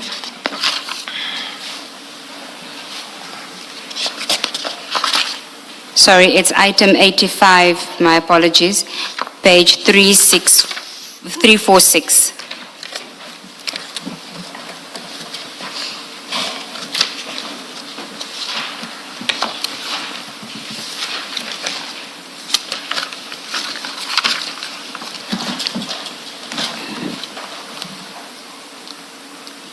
Do you have it? Yes. Paragraph 55. Upon questioning him about these items, this is a witness C statement, sorry. Mr. Molefe informed us that Brigadier Nkwashu had visited him in prison and brought him the polo tracksuits. I found it startling that a senior SAPS official who had no active involvement in the murder investigation would visit an accused of a serious crime at a prison facility. We took steps to determine the facts surrounding this. Next page. 56, our inquiries revealed that Brigadier Nkwashu had attended at the prison facility on 9 December 2024 and introduced himself as the brother-in-law of Mr. Molefe. The Brigadier allegedly informed the prison officials that the accused Mr. Molefe was arrested at the airport and was therefore not in possession of any clothes or food. He therefore wanted to see the suspect. The prison officials further advised that Brigadier Nkwashu had arrived at the facility after visiting hours, driving a white BMW SUV that had no number plate. This was alarming to them because if Brigadier Nkwashu attended in his official capacity, they questioned the removal of the vehicle registration plates. And then at paragraph 10, on 10 December 2024, the head of Groenpunt facility, Mr. Nkoli, went into the accused cell to ask him if he was related to Brigadier Nkwashu. Mr. Molefe said that he was not related to Brigadier Nkwashu. You see that? Now, when you go back to the transcript of the conversation between you and witness A at page 70 of file 4, here, now that we have that in our minds, do you see why witness A thought that you were talking about Brigadier Nkwashu as being the person that was trying to get you to stop bail, that was trying to stop, that was trying to interfere in the investigation, the Swart murder investigation, the district officer trying to interfere in a provincial investigation? Who is your homeboy? Yeah, when I submitted my statement, witness A already has submitted the statement. And what is in my statement, which you depicted there, I was responding to the question from the commission regarding our relationship with Brigadier Nkwashu, specifically.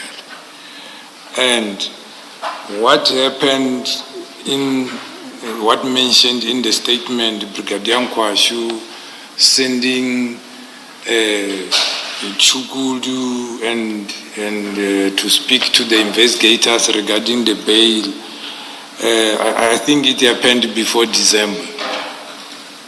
And we are talking in December, where I'm saying as a member said the district informed me that there was a talk about me that I'm the one who is blocking the bail.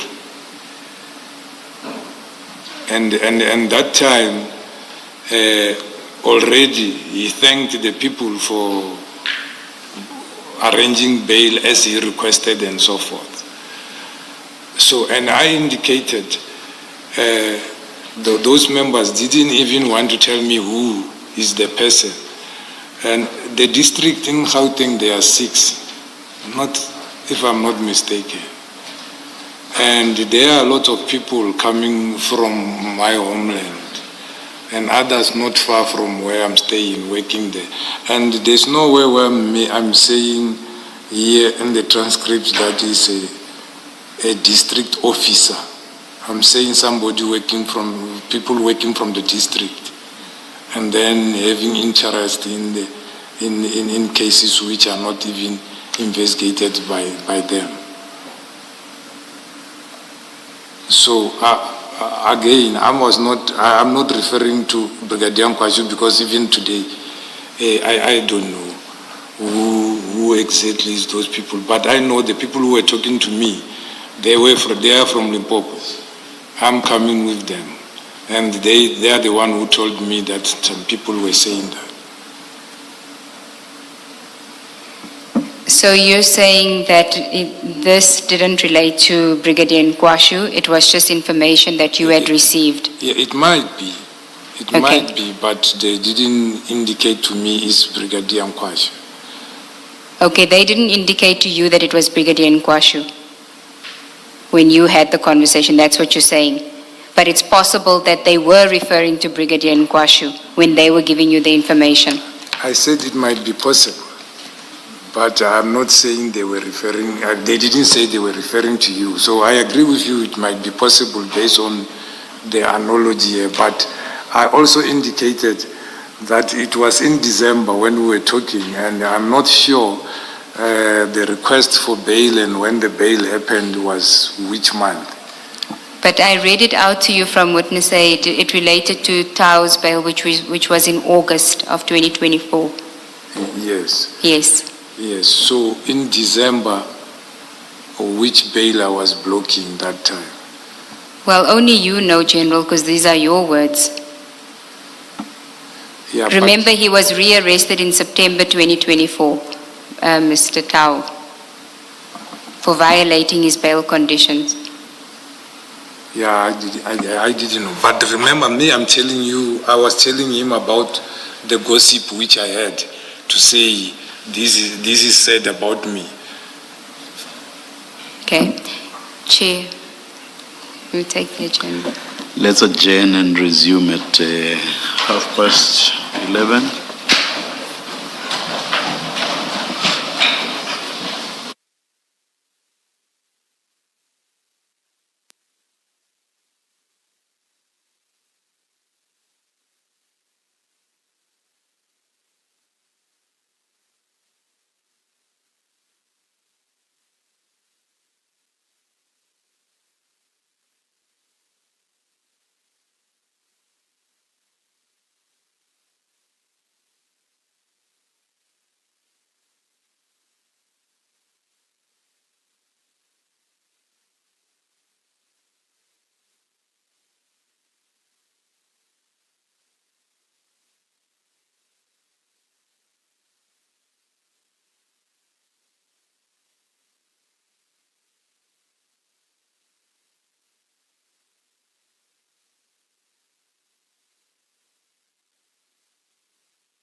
Thank you, Yes, Chair. Ms. Seegers Ncube. General, switch on your microphones. Thank you.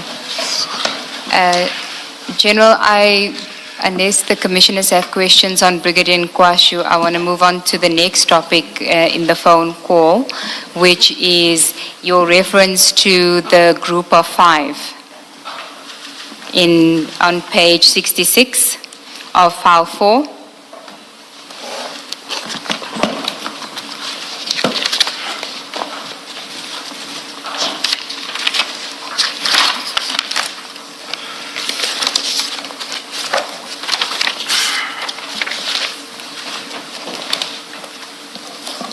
Are you there?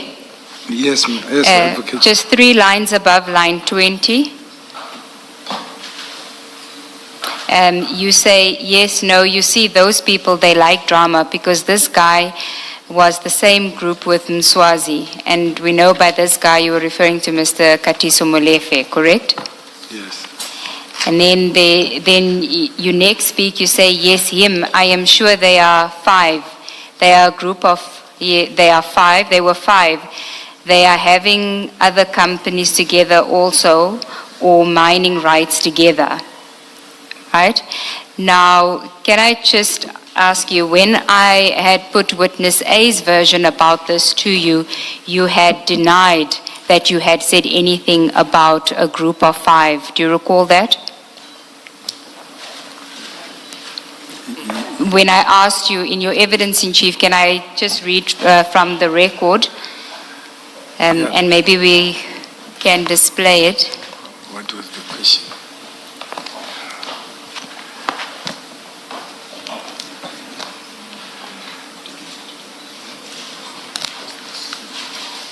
Just a moment. You want to address the chair?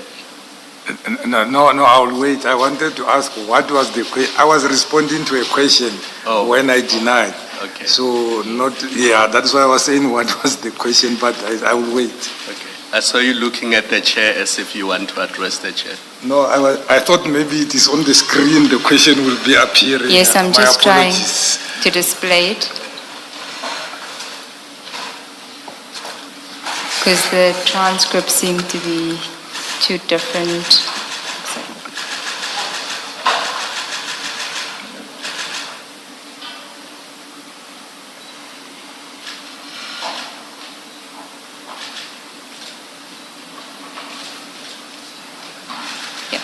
Okay.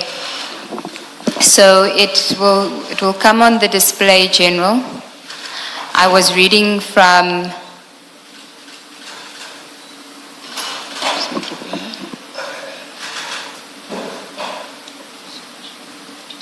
so you'll see, I'll put it on. It says there after line 20 on the transcript, can you see? Okay, then 94, during the call, General Shabiri told me that Molefe was part of a group of 5 individuals with interest in mining. And then in the Northwest Province, and that one of these groups belongs to a group of, and then the name is given. And then I asked you, and you say, no, I deny all of those. Do you see? Yes. And I even asked you about, you also said another guy is a Zulu guy called Zay, who stays in Sandton, who I understood to be Zay Ngomalo. He said Zay is close to Julius Malema, who is close to General Shabiri, and you said you deny all of those. Yes. Now, do you want to just comment on that denial in light of the transcript of the call? Yeah. I think I was referring to my statement where I think the question, when referring to the 5, the group of 5, it had another thing again. I don't know if it was indicating cartel or something. That is what I deny. I never talked about a cartel. I said the person arrested, he was involved with a group of 5 and they have in business interest when we were talking on the phone, and I also testified now. So my denial was about that one. And then when coming to the issue of I indicated somebody called Ze, but I never said Ngumala. So when you put a surname is something else because I don't know. And this remember I'm talking about information of which I don't even know who's there. And I indicated in my statement that when I was asked the relation of Ze and General and Mr. Malema, to say I was once in the office of the General. There were a female and a Chinese guy who came to report about a case of vandalism at the mine in Northern Cape, and he indicated his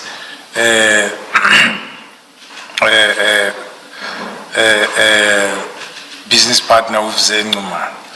And that is when I heard the name in that office. So suggesting that they might be knowing it, he might be knowing him because they came to his office to report. And Mr. Malema indicated that yes, sometimes he sent me to attend to certain cases and said he received a call from Mr. Malema. So it was from those bases. No, General. I put to you Witness A's version in his statement. I had put to you his version of what transpired in the telephone call. And you then, I said to you, let's go through what you confirm and what you deny. Yes. And I read that out to you and you denied all of it. You said, yes, I deny all of those. And I'm giving my reasons why I denied. If you added something on top of say, then I deny. And if you added something, what was the question? That is what I was asking. Put it back on the screen, the part that Advocate Ngube is referring to, then General can respond. I think you've moved on now. It's no longer on the screen.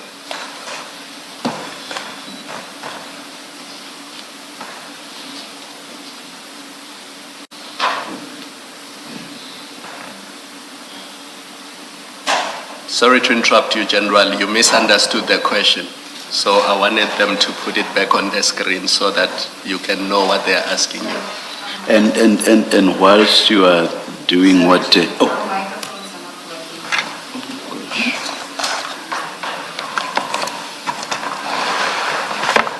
Let's hope it will be quick. There we go. It seems to be working now. Thank you, thank you. Thank you. I was saying whilst you are looking for the transcript again, or is it there already? But let me say what I want to say.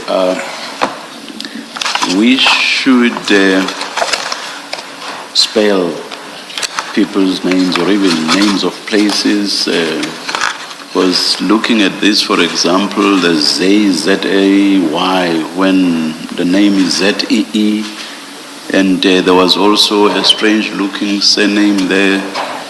We should spell people's names, and if it's a witness speaking, we should ask the witness to spell the name as well. Will do, Chair. Thank you, thank you. General, we'll just put it up again so you'll see there. Look at the screen, General. You'll see after line 20, I say, okay, then 94. 94 is a reference to paragraph 94 of Witness A's statement. I am putting to you what Witness A said during that call. And in that call, he refers to a group of 5 individuals that you had told him about, which included Mr. Molefe. And then I also said to you that he had told him about another guy, which is a tall Zulu guy that lives in Sandton, Z-E, for the transcript, and his surname. There was no surname. Of course, once a name has been mentioned, we'll trust the transcriber to remember that we won't be spelling every time a name is mentioned. Indeed, Chair. Thank you. Do you recall that, General? And then I asked you and you said, no, I deny all of those. So now you've seen the transcript of the recording. I am asking you whether you are still sticking to that denial. You want to clarify the denial, and then we can address what you meant in the call. Yeah, I remember, and I even indicated that, because on my statement I said I can't recall, and I gave the reason why I indicated that, and I even asked if I recall, must I mention these names here and whatsoever. But today I did indicate that I agree with the statement to say, yes, I informed you, I shared information with him to say the same person, I got information that he was working with somebody and they were a group of 5 and they are having even mining rights, yes. Okay, now if we then go back to the transcript of the call, the recording of the call, you can go to file 4, page 66. 66. Yeah, 66. And we are at line 21 where it says, yes, him, I am sure they are 5. They are a group of, they were 5. They are having other companies together also, or mining rights together. Now, this group of 5, you say they are having other companies together also, or mining rights together. So it seems to me like you are saying, in addition to the companies or the mining rights that they have, there's another reason why you are referring to them as a group of 5, because you say having other companies together also. So what is the primary reason that you are referring to them as a group of 5? It can't just be because they have companies together. I'm saying they were a group of 5 partners, according to information, and that is what I said even today, to say information I got that the arrested person, he was belonging to the group of the deceased, and they were about 5, they are having also companies. That is what I indicated.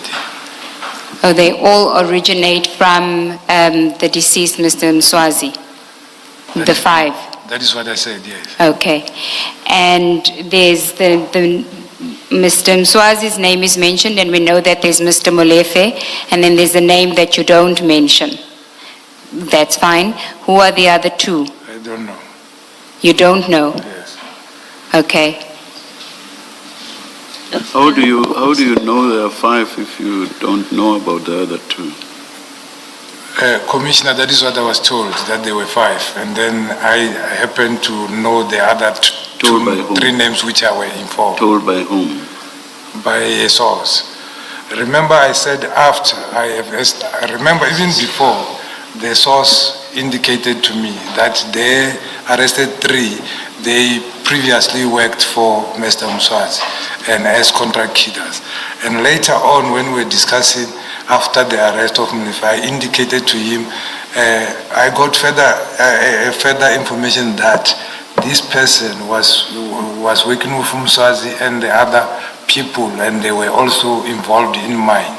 That is what I indicated, and I indicated those names that name which I was informed. Then other names which I'm not informed, I don't know. The 2 names that you mentioned in the same transcript, Joe on 68 and Zay on 67, are they part of the 5? No, that was something else. Remember, I indicated to say after the decease of Mswazi, my understanding is Joe took over as leading at the industry. And I was saying, I was regarding the whole fight is about taxi violence and so forth. That is where I mentioned that name. I said now there are people who are also there in the taxis now venturing on the construction mafia and whatsoever. That is what I indicated. So it's not related to that. But your simple answer is Joe and Zay are not part of the group of 5 that you mentioned in 66? No. Okay. How do you know they're not part of the group of 5 if you don't know who the group of 5 is, according to you? because I was not, that information which was shared to me, they were not mentioned. And I just indicated to say the name Joe came out to say after Mswazi's demise, then he's the one who took charge on the taxis. And I was talking about something else. And regarding Mr. Orze, I indicated he is known to the two gentlemen, and I indicated the reason why I said they are known to him, to the general.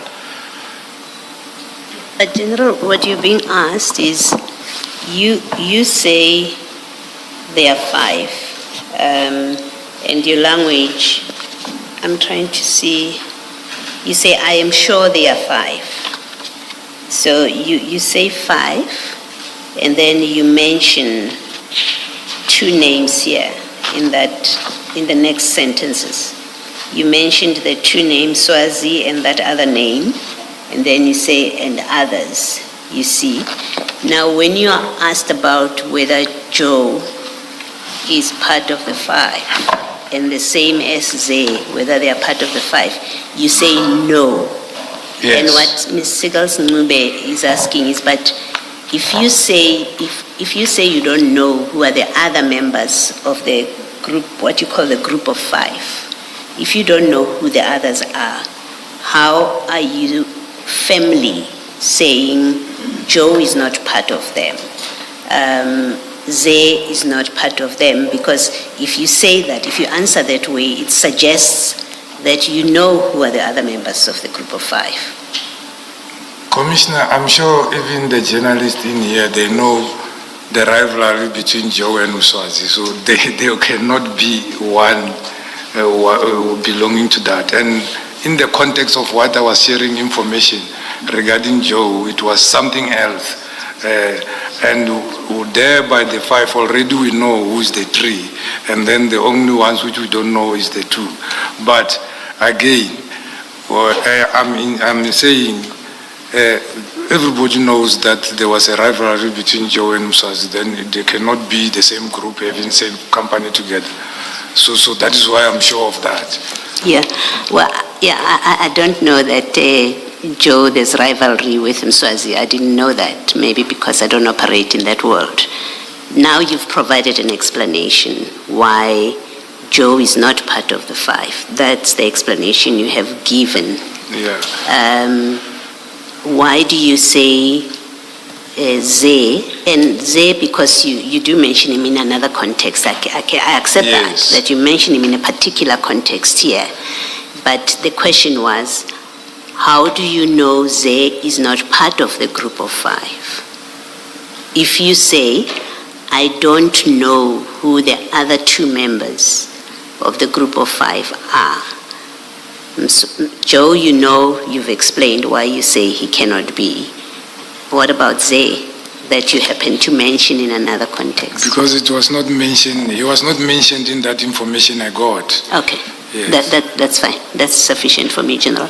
No, and just to clarify, you mention him in this context, because if you look at where you mention Mswazi, I will skip the other name, and then you say, and others you see. And then witness A says, yes, because even to me, he said that he has interest in mining. You say, yes, somewhere in Rustenburg and Brits there. And then, yes, he mentioned that. Then you say, yes, there is this other guy, his name is Zay, who's staying in Senton. So you don't change context. You don't move from group of 5 to other people. You're still discussing mining, specifically mining interest in Rustenburg and Brits. And then witness A says, yes, you mentioned that, he mentioned that. Then you say, yes, there is this other guy, Zay. So you're not talking about taxes here, you're still talking about the mining interest. About mining interest, yes. And I've indicated that there was once people came to the office who indicated they were having mines with him in Kimberley and complaining to the National Commissioner and mentioned his, not Deputy National Commissioner, and mentioned his name. You've promoted him already. No. No, finish your answer. Yeah, no, I said, excuse me. And then they mentioned that they were partners with him, hence it was on that issue of mines. Yes. Yeah, and I indicated also that he is close to, they say he's close to Mr. Malema, and also the Deputy National Commissioner is also close to Malema, because now and then he reports to him certain cases which he tasked me. So it was in that context. Okay. Yeah. Thank you. General, are you aware that General Dumisani Kumalo gave evidence that one of the group of 5 is Mr. Matlala? One of the members is Mr. Matlala? That's correct. Okay. Do you know whether Mr. Matlala is one of the 5? Now, what I know he was a security for the late, not part of the 5. You know I don't know. But I know he was providing security for the late Mswazi. So you knew that Mr. Matlala is somebody that originates from the late Mswazi? No. I know he provided service to Mr. Mswazi. Linked to Mr. Okay, so he has a link to Mr. Mswazi, providing services for him. Yes. Okay. Can I ask differently? Now that Mr. Mswazi passed, do you know if Mr. Matlala has got any association with this group of 5? I don't know. You don't know? I don't know. Thank you. And you say that Joe is not part of the 5? Yes. If I take you to page 67. Before you move away, still at starting page, line 22, page 66, where we were. You say, and the evidence leader has read this, yes, him, I'm sure they are 5. They are a group of 5. They were 5. They are having other companies together.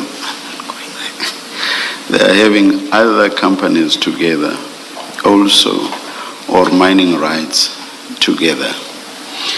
When you use other, it seems to suggest that there's something else in addition to the other companies that you are referring to. What's the other thing that they have together? All of them, they were known for taxi. They were owning taxis. They are owning a fleet of taxis, and they were running the Santiago and so forth, yes. Oh, okay, all right. Thank you. Thank you, Chair. So if we go to 67, where you reference Joe, page 67, are you there? Yes. The last 2 lines on page 67. Do you have it? At line? The last 2 lines, Major General Shabiri. So, Mina, I was thinking that maybe it links to the taxis, but I said no, but these in the taxis. Do you see that? Yes. Just before we go on, where you say, I was thinking that maybe it links to the taxis, is the it that you're referring to the Aman Swart murder? Yeah, I was referring to the murders happening from that particular groups. I was thinking their links is about taxi violence. Now this happened, so it's another thing. Sorry, General, when you say it links, so you're saying that it is more than just the Aman Swart murder? Or is it the Aman Swart murder? No, after Aman Swart murder happened, and then this person, Ormulefe, arrested, and these people who were contract murders from the taxi industry side. That is where I'm referring to, that I thought all this thing is about taxi violence, not other things. Okay, so this is now in December 2024. So in December 2024, when you say it links, you are referring to the Aman Swart murder and other murders committed by those contract killers that were arrested for Aman Swart's murder. No. Okay, just clarify for me what you mean. It was also testified here that somebody or the deceased was called notorious in the taxi, and there were allegations even though he was never arrested, or of which I don't know, maybe he was arrested. So I was thinking, if ever these people will be arrested and these ones who are termed to be contract killers, it should be contract killers for taxi-related murders. But now somebody else who is not related to the murder is being murdered. So I was talking in that context. Okay, so there you're referencing, but that's what I'd asked you, the Aman Swart murder. So you're not referring to the contract killers and Mr. Molefe, you are referring to the deceased Aman Swart. You thought that his murder is linked to the taxis, but it's not. No. Okay. No, not. I was referring to it. That is amazing that these people who are known to be involved with this other side, now they killed somebody who is not belonging to the side of the taxis, yes. And these people, were you referring to just the contract killers, or you're referring to Mr. Molefe as well? When you say these people who are known to be... Remember they said information I gave to them initially to say there is a handler who wanted them out. So I take it was him who might be the handler because I didn't know the merit. So, and I know he was to be, I'm told he's owning taxis. So hence, I mean, all four arrested, they're supposed to be maybe involved in the violence which might happen at the taxi environment, not outside the taxi environment. Okay, but in May 2024, when you have the meeting with the investigators, you already tell them then that these contract killers used to be Swazi's contract killers, so they must go and find out who they are working for now.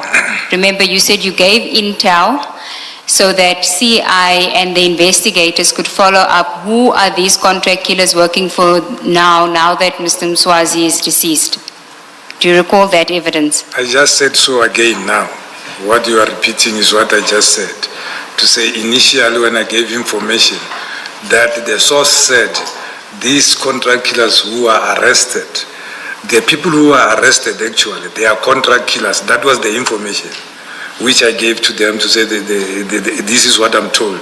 And these people used to work by Mswazi. And now the current handlers, which we didn't know who were they want them out on bail.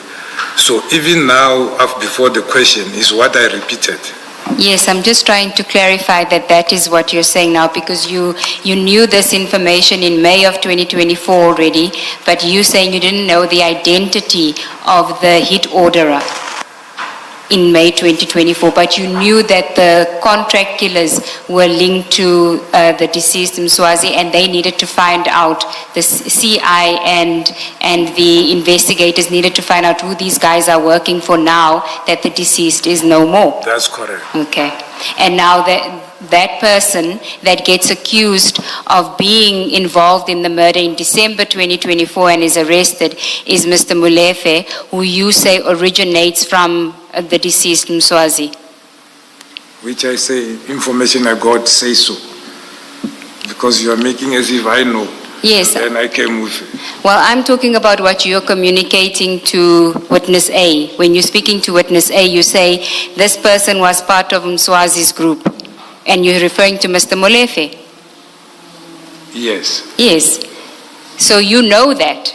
That is what you've been told, according to you. We're on the same page. No, I'm just... You're tricking me again.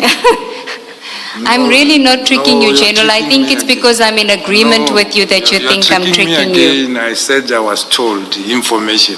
So if you say I know is something else, it's different. I don't know, that is my understanding. But General, if you are told something, then you know it. Somebody tells you something, you know it. That's all. I think you think I'm tricking you because I'm in agreement with you.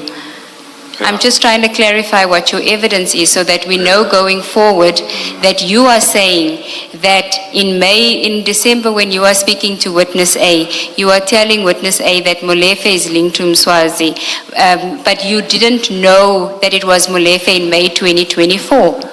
Yeah, blame my tutors. They said what you know or knowledge is what you have experienced. Okay, let's move on, General. Yes. Okay. But I think in fairness to this discussion, General, in your conversation with the investigating officer, you don't say, I have been told. And you can look at it.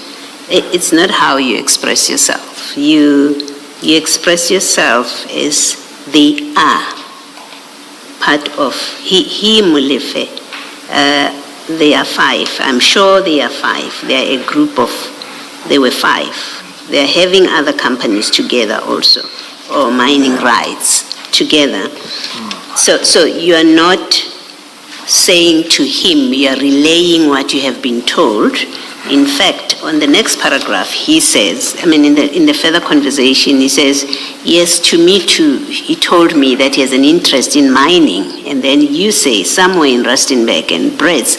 Now, that conversation, you are not conveying it as I have been told. You're telling A, these are the facts. At least that's how you speak in the transcript. You may now want to explain it and say, well, maybe I misspoke. It's what I had been told. But in this communication, if we go by the transcript, in the transcript, you present it as something that you know. Yeah. So there's no tricking there, and I think you're not being fair in the discussion to say that you're being tricked. It's your words. No one is putting words in your mouth. Yeah, it's not easy because me and the person I was speaking to, we understood each other, and even the information that I got information and whatsoever, it is not there on the transcript. And they indicated that they were not aware that some were not being recorded and so forth, but it will seem I'm reasoning. I'll leave it there as it is on the transcript. But what I'm explaining is what is the truth, is what I know. And General, to be fair to you, line 18 on page 66, because there you identify Molefe because you say this guy, meaning Katiso Molefe, in line 19. This guy was the same group with Mswazi. So whether you heard that from somebody else or not, when you communicate it to witness A, that's how you communicate it. You may not have personal knowledge yourself, but the information you are communicating to witness A is that Katiso Molefe was linked to Mswazi, and they are part of this group of 5. So whether the source is somebody else, for now we can accept that what you communicated is that information. Right? Can I leave to my answer? Yes. Yes. And maybe this is just an interest to understand how it works. So, General, if somebody told you this kind of information, so you're not putting it as a fact. You were saying someone has told me. As head of organized crime, is it not supposed then to, as part of your functions, to then give you the beginning of an investigation to get you to a point where you are able to say indeed they are part of a group of 5, or no, they're actually not part of a group of 5, or for that matter, there is no group of 5. So we take it past, I've been told, because you are head of organized crime in the country. What do you do when that happens, and what did you do here? And maybe let me bring it back to this, that you say to us you were informed, and that's what this conversation is about. What do you do with that? That is why I shared with Witness A. Witness A works for organized crime.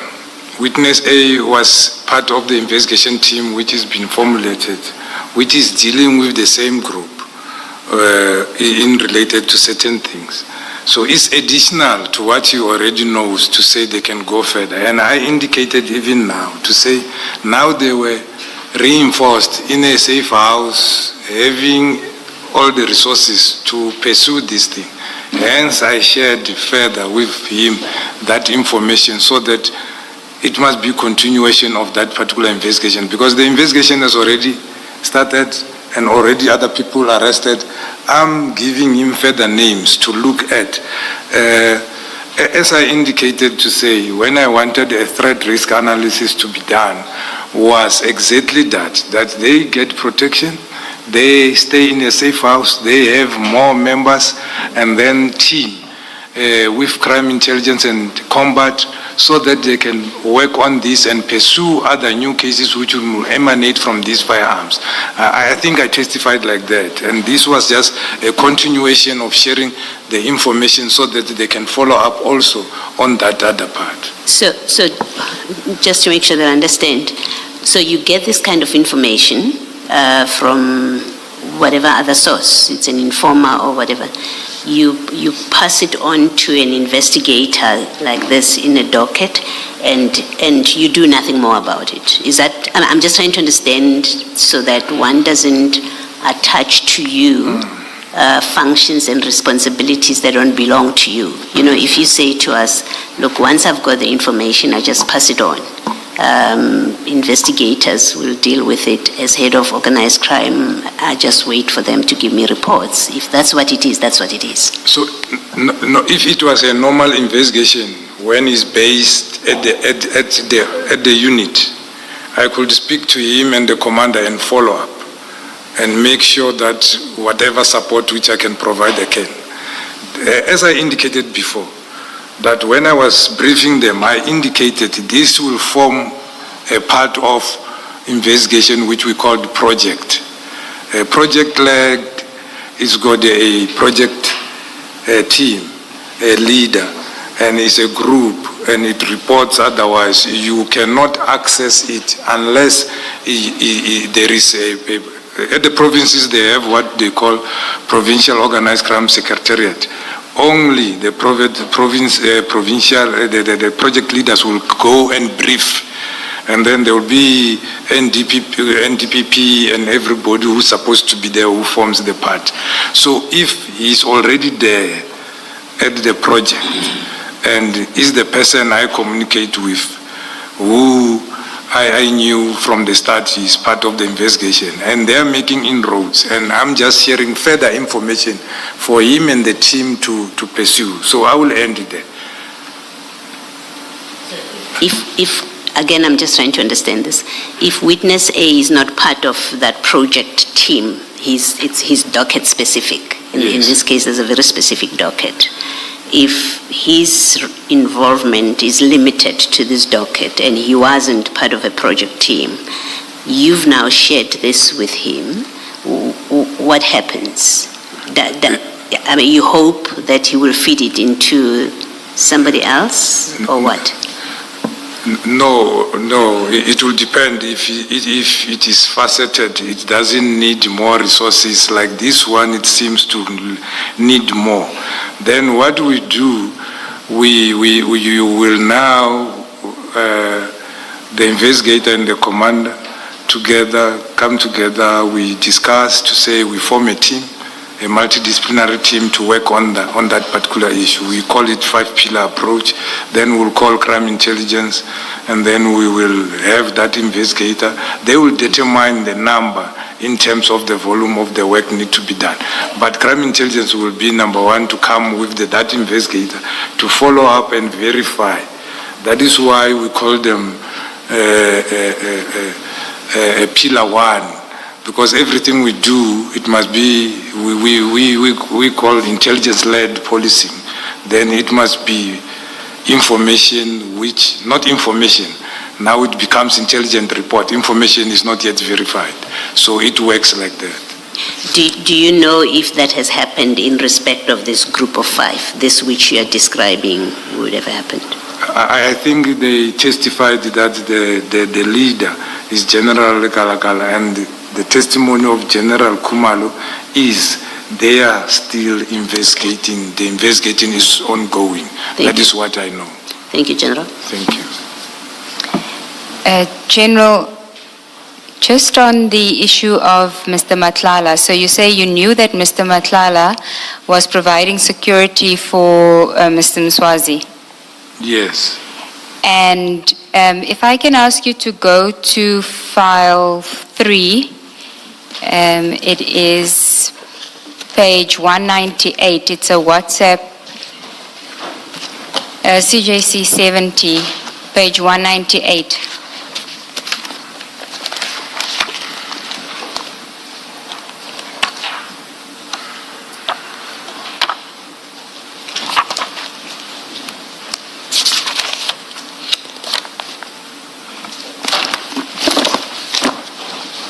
Yes, ma'am, I'm there. And these are WhatsApp chats between you and Sergeant Nkosi. That's correct. And were you aware that, and you must know that Sergeant Nkosi considered the late Mr. Mswazi to be a father figure? Did you know that? I don't know that he's a father figure, but I knew they are related. You knew that they are related? Yes. And did you also know that Sergeant Nkosi got to know of Mr. Madlanga because of Mr. Mswazi? I don't know about that. They knew each other because of Mr. Mswazi. But Okay. I knew later that they know each other. Okay.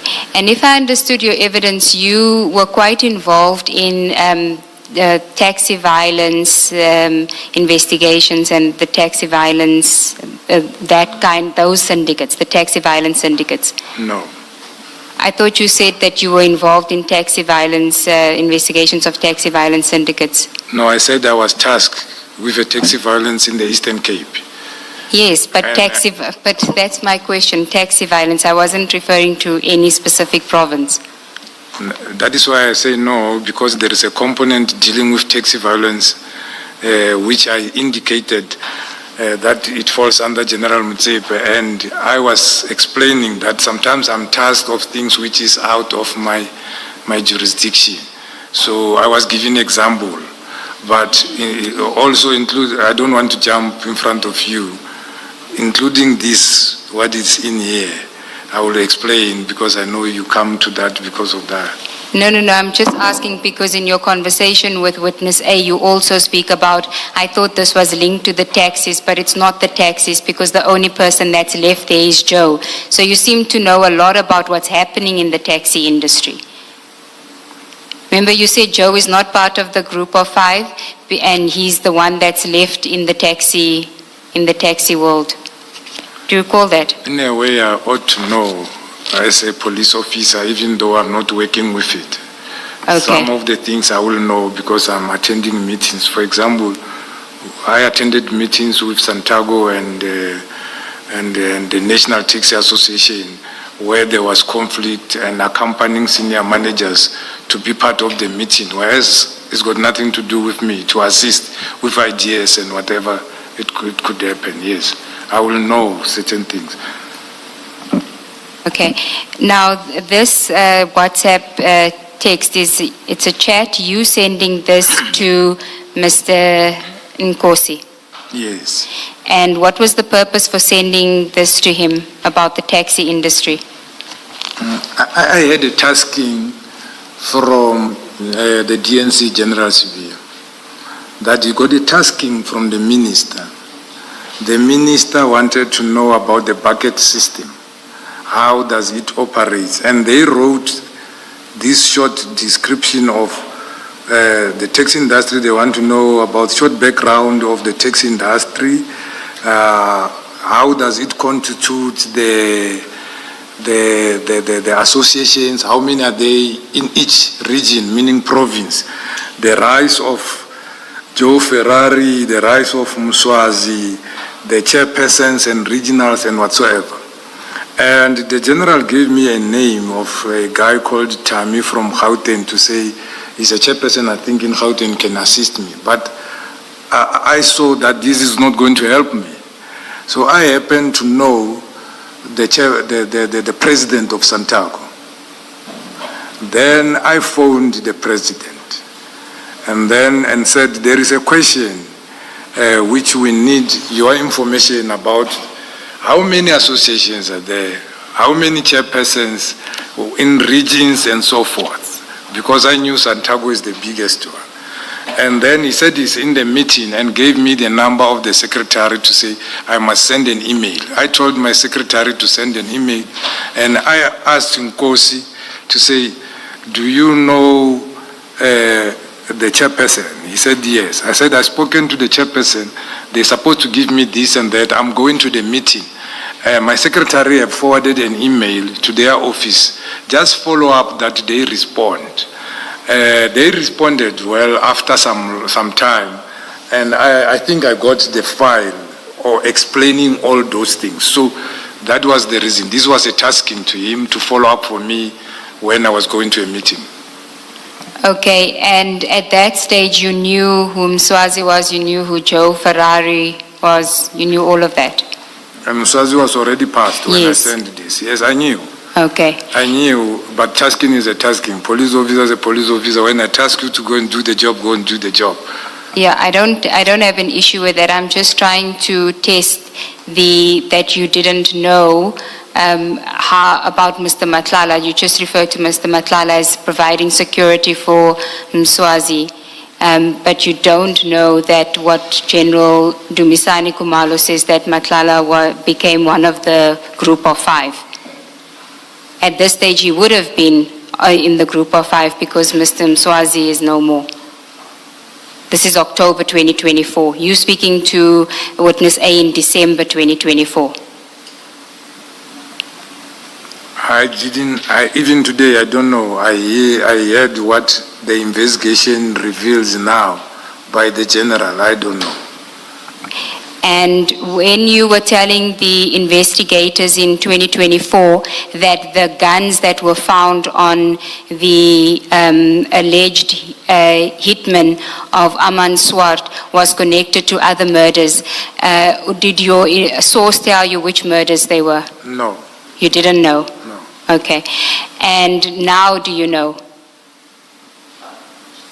What I heard about DJ somebody, another DJ whom I forgot the name. I think I heard about 3. The attempted murder of Tebogo Tobejani. No, the attempted murder, I know that not about the firearms, about the suspects, those who were arrested on the Amanswart. They are linked to that, yes. So you know about the suspects? Yes, like they are charged on it, on the Tobejani man. Okay, so you know that the accused, Mr. Musa Kekana and Mr. Floyd Mabusela, that's being accused together with Mr. Ket Matlala for the attempted murder of Tebogo Tobejani, are also co-accused of Mr. Katiso Molefe in the murder of Mr. Aman Swart. Yes. Okay, and you didn't have any knowledge of that connection of those contract killers when you spoke to the investigators in May of 2024. I knew the connection of what? You didn't know that those contract killers in May 2024, when you spoke to the investigators, you didn't know that those contract killers that had been arrested for Aman Swart's murder were also involved in the murder of DJ Somebody as well as the attempted murder of Tobejani. No. You didn't know? No, I didn't know. Okay. Remember when the DJ Somebody happened in Gauteng and I was still in Gauteng, so I was interested to finding out who killed him. So if I knew, they could have been linked. I remember even head office General Munsipe, they had some information and took the docket and it was taken away from them after maybe the linkages have done. That I know, but I didn't know they are linked to any. What I knew is information which I indicated in my statement and what I testified is, the source informed me that those firearms are going to link with more murders, and that is what I conveyed to the investigators. And they did indeed link. There was indeed a link. And it was, one of the links is to the person that you took a loan from, Mr. Madlanga, in September of 2024. I don't know about that. And I didn't know if that will happen, so it happened. So even if it is linked to him, I didn't know. And it happened is a good thing that he is arrested for that. And then, General, can I just ask you whether you had ever had any telephonic interaction with Mr. Mutsumi? Yes. Can you tell us why? Can you tell us who's Mr. Mutsumi? I know him as a businessman. He phoned me and said he was referred to me, that I'm dealing with extortions, and they were having problem with extortionists in somewhere in Recher Park, and also I think I was in Tanzania. They phoned me, I referred him to Brigadier Khorani, the provincial head of Northwest, where there was a problem in the mining area where they were working with this 50%, and others were coming, robbing the chrome and so forth. So that is how we had telephone conversation, and then it was about him reporting that, referred to me. As I've indicated, the extortions falls under me. So I didn't even ask who referred you to me, and until today I don't know. And do you know what industry Mr. Mutsumi is in? The complaint in Recher Park was construction. The complaint in, I think is breads, it was mining. So I think it's construction and mining. Furthermore, I don't have knowledge.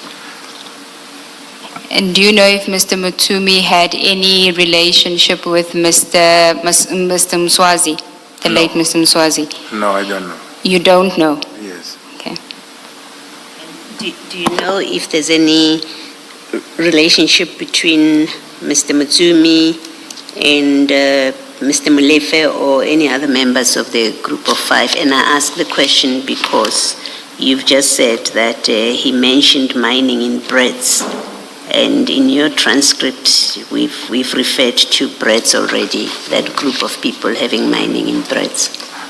No, I don't know, because I knew about Mr. Molefe or seeing him on TV recently after the arrest, but not immediately, because that time I couldn't see on the TV.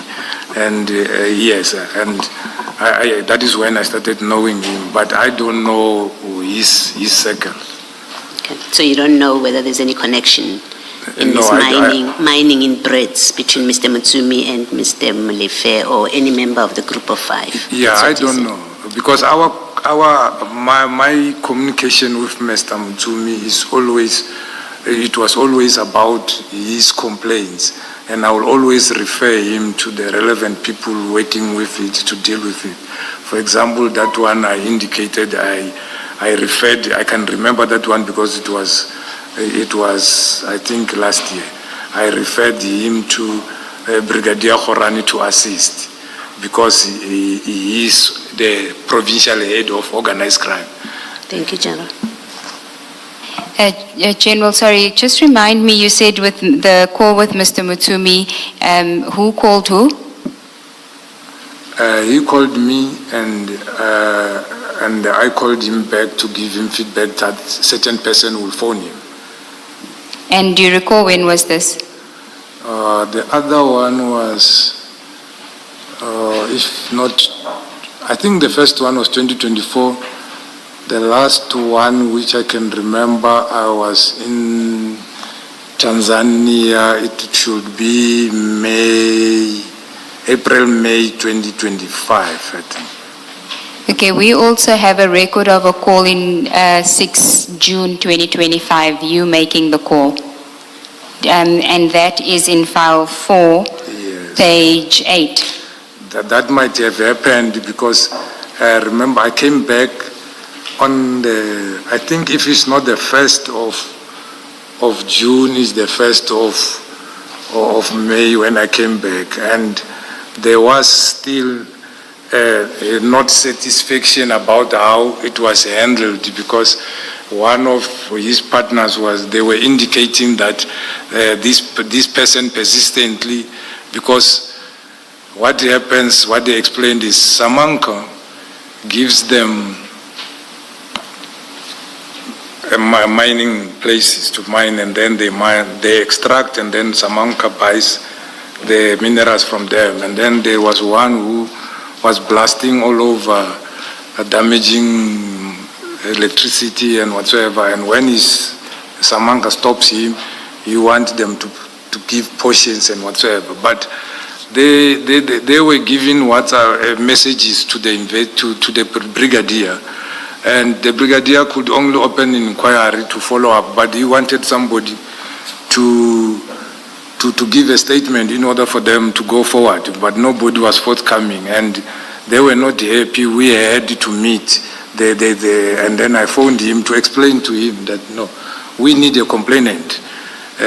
We cannot use only this. We can open inquiry, but it can lead us up to so far.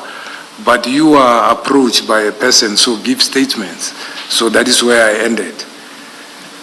You recall when Chair said that he finds it concerning that police officers and generals in particular are afraid to mention the name of certain people, the names of certain people. Yes. And he referred to you, and then he referred to another general. Yes. And the name that the general, which is General Senona, was afraid to mention was Mutsumi. Do you know why he would be afraid to mention his name? I don't know, but I know why I didn't want to mention certain names, because I have established that even those who are on the other side or investigating, they are close to the same people, and you don't know who you are dealing with. So, hence I said, even me is now publicly saying this. I don't think I've been brave to do this, because it's not easy if you have information about certain things. So General Senona might be having different information about the individual, which I don't know.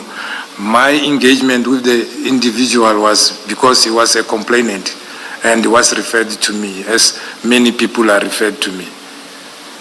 And your fear of wanting to mention the name that we haven't mentioned is because that person is part of this group of 5 that you told Witness A about? Actually, I didn't want anybody to be mentioned, which I mentioned there. But my prayer didn't get through, so maybe I need to pray more. But it didn't get through. I didn't want any name to be mentioned for that matter.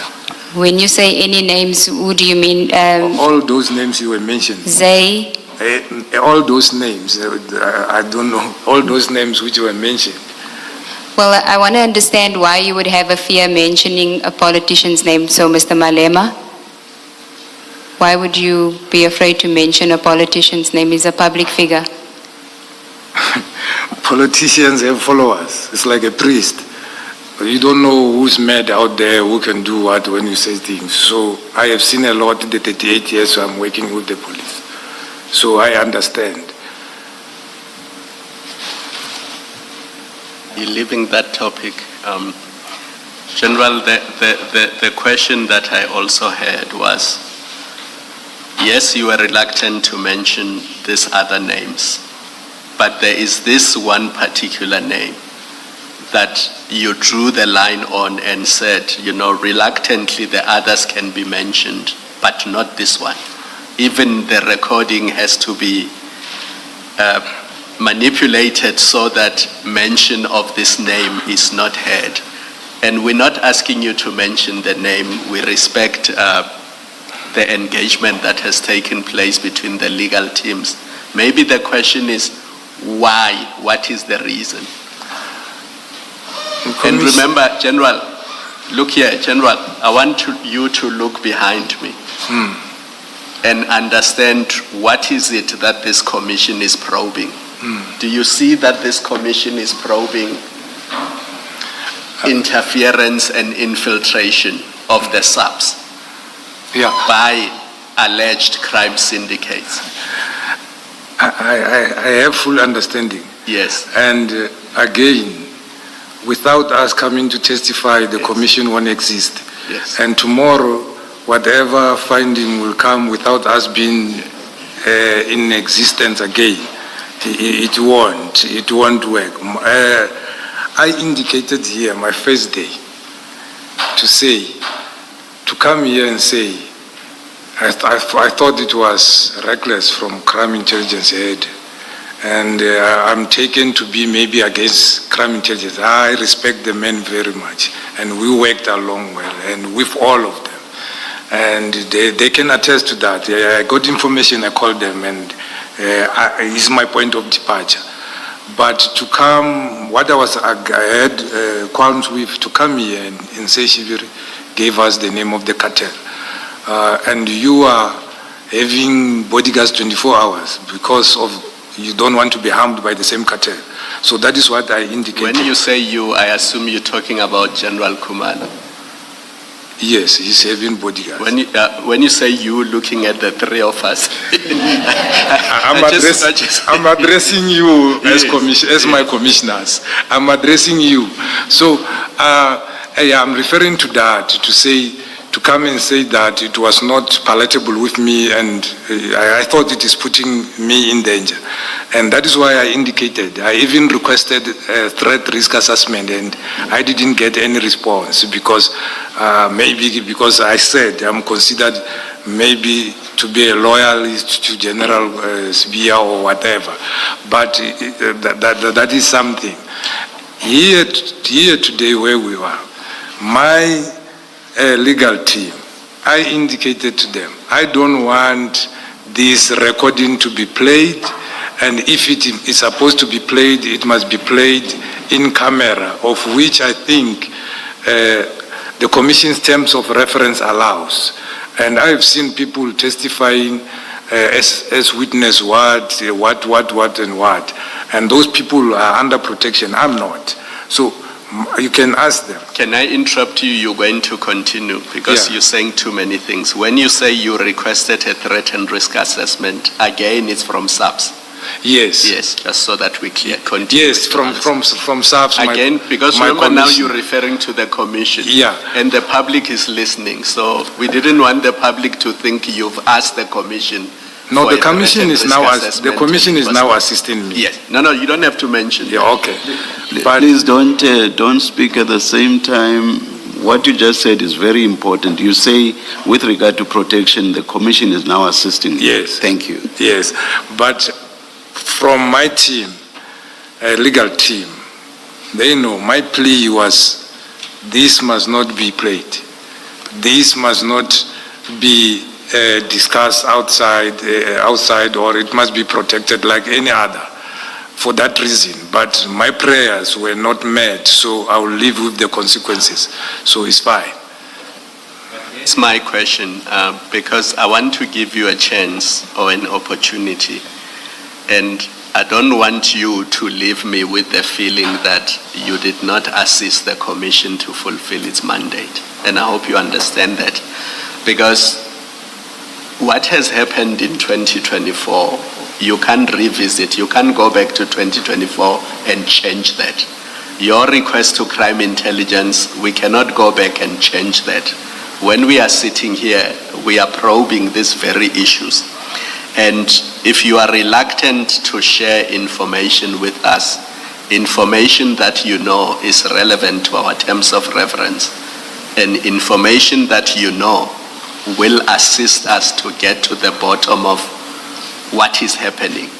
Have criminal syndicates infiltrated SAPS at the very highest levels?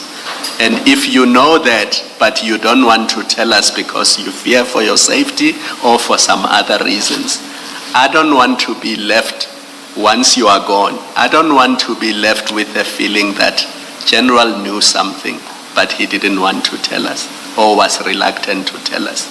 Because I don't want to make findings against you based on that feeling or that hunch or that belief that you didn't tell us all you knew. Do you understand? Yes. That's why we are asking this question. Yes. Is there a reason why you don't want this name to be mentioned? And I'm not asking you to mention the name. I'm just asking you, is there a reason why you don't want this specific name to be mentioned? For the same reason, Commissioner, I love this country, and I've been a police officer for 38 years, and because I'm a patriot. When I came, it was because of money. I didn't have work, and then it changed when I'm working here and when I'm growing. One of the questions, number one, which the Commission asked me, was to indicate if ever I have knowledge of infiltration and how it happens. And I tried to my level best of my knowledge to articulate that to the Commission so that I assist. And I wanted to say, whatever it is said there, I told everybody what I told you because I wanted us to fight this crime and then to deal with it. So it cannot, when I have done so, and then don't want to tell the Commission. But I felt, because it's not yet over, and the fight is still going on, but the information is needed. And you made a provision that it can be heard, otherwise not mentioning names. Hence I said I wanted all those names not to be mentioned or relating to my conversation with witness A and whatsoever. And it was unfortunate that when I wrote my statement, I used not recalling, mentioning something intentionally to say I don't want to deny. I want to say in later stage, if we agree, because I told my team, if we agree, then I recall and indicate. And I also indicated here, because of that, I know I lived the same life for more than 6 years, which they are living now, and it's not the first time. So, not to say, I know I will perish one day and I will die, it's fine. Now I'm having grown up, I'm having grandchildren, it's fine. That is why I said, let me take what is given to me. I can't get all. But I didn't want all the names to be mentioned. General, I see you're not going to answer this question. You may have your reasons, so I'm going to leave you with this. Are you willing to mention this name in camera and reasons why you were not prepared to tell us in public why you don't want this name to be mentioned? Yeah, I can do that. Thank you. You're leaving the Mutsumi discussion. Okay, let me just ask 2 questions out of that. General, you explained that Mr. Mutsumi called you because someone had referred him to you. Did I understand you correctly or hear you correctly that there was in fact more than one call with him? Yes, because yes. You speak of 2024 and then you speak of 2025. Yes. Okay, can you just explain, in 2024 he calls, is it just one call and the next time you speak in 24, or what happens there? What number of calls do you have in 24? No, he called and then I called the investigators because he was not the complainant, obviously the managers, and then I will also call and give him feedback and so forth. So there was a formal complaint. You say there were investigators. So does that mean there was a case docket? opened in that particular station, but I can get I don't have the case now. I can get the case. You can get us the details of that. I can get the case. And yes. then in Northwest, Brigadier Khorani can attest to that. It's just that I don't have my WhatsApp, but I think he will still have the WhatsApps I forwarded to him of what was being depicted and what was happening. Yes. Yes. And all of that is in 2024? No, I think I'm just trying to understand. Brigadier Khorani, I think, is 2025. Okay, so that's the one that we have here, Yes. a record of. That's when he called you. Yeah, it's 2025 when he called me. That is why I remember, because I attended the SARPCO preparatory for AGM of SARPCO in Dar es Salaam when I received the call. Okay. And yeah, you've offered that you can get and for this one in 2025, is there a docket? Was there an investigator? I think Brigadier indicated that they opened an inquiry. I will follow up with him. But they did attend to numerous complaints whereby they arrested people who were robbing in that particular area, robbing the chrome or whatsoever. So, but he can provide such information. All right, thank you for that offer. And then from the evidence that, maybe let me ask it differently. What do you know about the association between Sergeant Nkosi and Mr. Mutsumi? Do you know anything about them being associated in any way? Not really, but it seems they know each other because when I was speaking about the mine thing, he indicated to say he knows Mutsumi. So I believe they know each other. Okay, so you mentioned your Mutsumi conversation. That time there was buses banned in Breads. And when they were going that side, I said, also you must find out what is happening in those particular area of the mines there. I had a complaint from Mr. Mutsumi. He indicated, is Mutsumi who? I said, if I remember, he said Stephen or something like that, yes. Okay. And that's all? That's the only discussion you've had with Sergeant Nkosi about Mr. Mutsumi? Yeah, that what I can remember of, yes. Okay. And then General Sibia, do you know anything about any association between him and Mr. Mutsumi? I don't know. They might have, because I said he was referred to me, and I don't know who referred him to me, and I didn't ask him who referred him to me, but maybe they might be knowing each other because he knows a lot of business people, and mostly in South Africa it's like that. Prominent people, they don't like going down to the police station. They start there on the top. They will phone their member of parliament from their constituency, who will phone the minister for national commissioner or the deputy or the DIFCOM. Then they phone us, and then we will go down to the provinces. Or if they are used to the provincial commissioner, they will phone the provincial commissioner direct. So this is the culture of our people. They feel they can be assisted better if they speak to the one on the top. So the possibility is there that you don't know I don't know of any association. No. Thank you. Thank you, General. Thank Chair, you. I'm sorry to Yes, to Mr. disturb you. Indeed, with your permission, Chair, with regard to the issue of name mentioning, my instructing attorney has just basically instructed me to place something on record, particularly because the general might actually feel that we did not do enough to try and try and save the situation and so on. And this is just for the purpose of placing it on record. Other than talking to the legal team of this commission with regard to how the issue of the audio was going to be approached, I specifically, before the commission resumed, specifically raised the issue. I went to my colleague and raised the issue of whether or not the audio can be played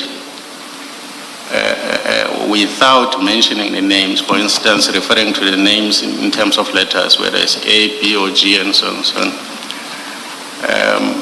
And I made the point that I don't see what harm that would do to the case that they would have been trying to all the names or just the one name that has been skipped? Indeed, and if necessary, the the general could simply write those names, just like he did with regard to one of the sources that he mentioned in here and present. But to avoid mentioning names, and I said, If it seems to be the case, there's an issue with regard to only one name, why should others not be mentioned? well, my understanding was that, our instruction was that actually he didn't want all the names to be mentioned, but obviously he had to concede as he realized that there was a resistance to. Eventually he said, look, well, if it must happen, it must happen, then you can mention all the other names. So I think he was very frustrated. But the point that we are trying to do is just to place on record that we did, because bringing a formal application for an in-camera would basically have delayed the whole process. I mean, the issue arose while we would have had to adjourn and bring a formal application, and so it would have delayed the whole process, and he himself wants the proceedings to. I just thought that, my instructor just thought that we should place that on record. It's not as if he's trying to hide anything, but it's just concerned, just like anyone else, about his own safety. But when we resumed after the adjournment and everything then unfolded the way it did, we assumed that that was on the basis of an agreement between you and the evidence leaders. Indeed, we tried. I personally had tried my best to try, but of course there was. But did we not proceed in accordance with what had been agreed? I assume that that was so. And in fact, I think all of us did. Yes. Well, it has already happened. At least with regard to the other names. With regard to the other names. All the names that have been mentioned, or the names that have been mentioned. Yeah. Indeed. We were just placing it on record because, as I'm saying, Chair. But maybe I should. Couldn't understand why. Yes. Maybe I should. Sorry for speaking whilst you're speaking. Please continue. No, I'm sorry, Chair. I was simply saying, not mentioning the names, referring them by letters and so on. So I couldn't understand because those names would have been important. They know the names. You would have known the names. We know the names. The public are just interested in the information, not necessarily the names. And there's a reason why the names shouldn't have been mentioned and so on. You see, my difficulty is if the witness has an issue or a problem with only one name, I don't understand why the rest of the names should be, or why letters should be used in respect of the rest of the names. I have a difficulty understanding that, if you see what I mean. Yes, I fully understand what the Chair is saying, but my submission is that he had a problem with mentioning all the names. But of course, it looks like they were grays. I mean, he was more concerned about certain people and so on. But he would have preferred that no one should have been mentioned. And so on, for reasons that he knows. He operates in that particular space, he understands the problems that might be out there. And so on, he understands them better than us. And Thank you. Thank you, Mr. Mkhize. Ms. Sigels. Yes, thank you, Chair.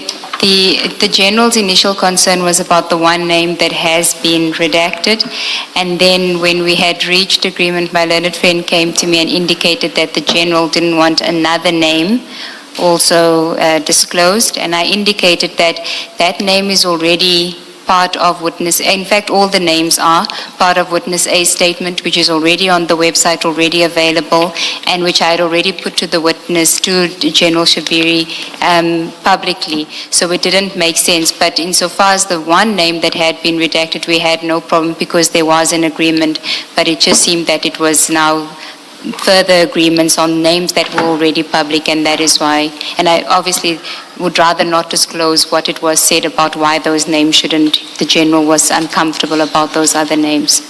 So the short point is we proceeded in accordance with the agreement between council. Indeed, Chair. Yes. I think the general was just responding insofar as the suggestion is that he's afraid to just mention that name. It's not that the suggestion is that he's not afraid to mention that name. He didn't want any of the names mentioned, not because of fear is the suggestion, but because he didn't want them named. Towards the end, in response to a question by me, Mr. Mkhize, you were talking, I don't know if you heard, Ms. Sigels-Ncube says, we proceeded in accordance with what was agreed between council. Do you confirm that? Finally, whatever may have been said leading up to that agreement, but ultimately the agreement was in accordance with, It was more- rather how we proceeded was in accordance with It what was more of a concession than an agreement, Chair. They said, look, yes, and then we had no yes. or an agreement extracted through a concession. Thank you very much. Thank you, Mr. Mkhize. Please take, go. Thank you. Sorry,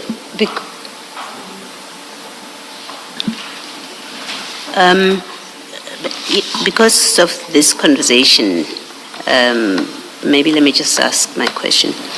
I know, General, that Commissioner Khumalo asked you to try and to get out of you why this particular name you don't want to mention. And he did mention that General Sinona didn't want to mention Mr. Mutsumi, which he did mention eventually. And the explanation in the application was that name belongs to a very dangerous person. Now, you heard the chair yesterday when he started, expressed concern about generals being afraid to mention names. Is it the same reason? Is it fear that this person is dangerous? In fact, let me ask all of them, the people. We know that Mr. Mswazi has passed on. You didn't want to mention any one of these people. You have said they have somebody, you never know who's related and associated with whom, but you made a compromise, even on the basis of that concern. You made the compromise that the other names can be mentioned, but there is just this one name that let me finish. There's just this one name that you don't mention. My question is not so much about this one name, it is to understand the reasons for not wanting to mention people by name. And there's a risk of attaching possible explanations if there's no explanation, satisfactory explanation from you, the witness. The one risk may be, well, you're protecting this person. You don't want them to be exposed. That's the one risk. And I'm saying risk, I'm not saying that's why you're not mentioning them. The one risk is, well, you're protecting and maybe you're sacrificing, you're prepared to sacrifice the others now that you were put in a spot. And you're providing cover to this person.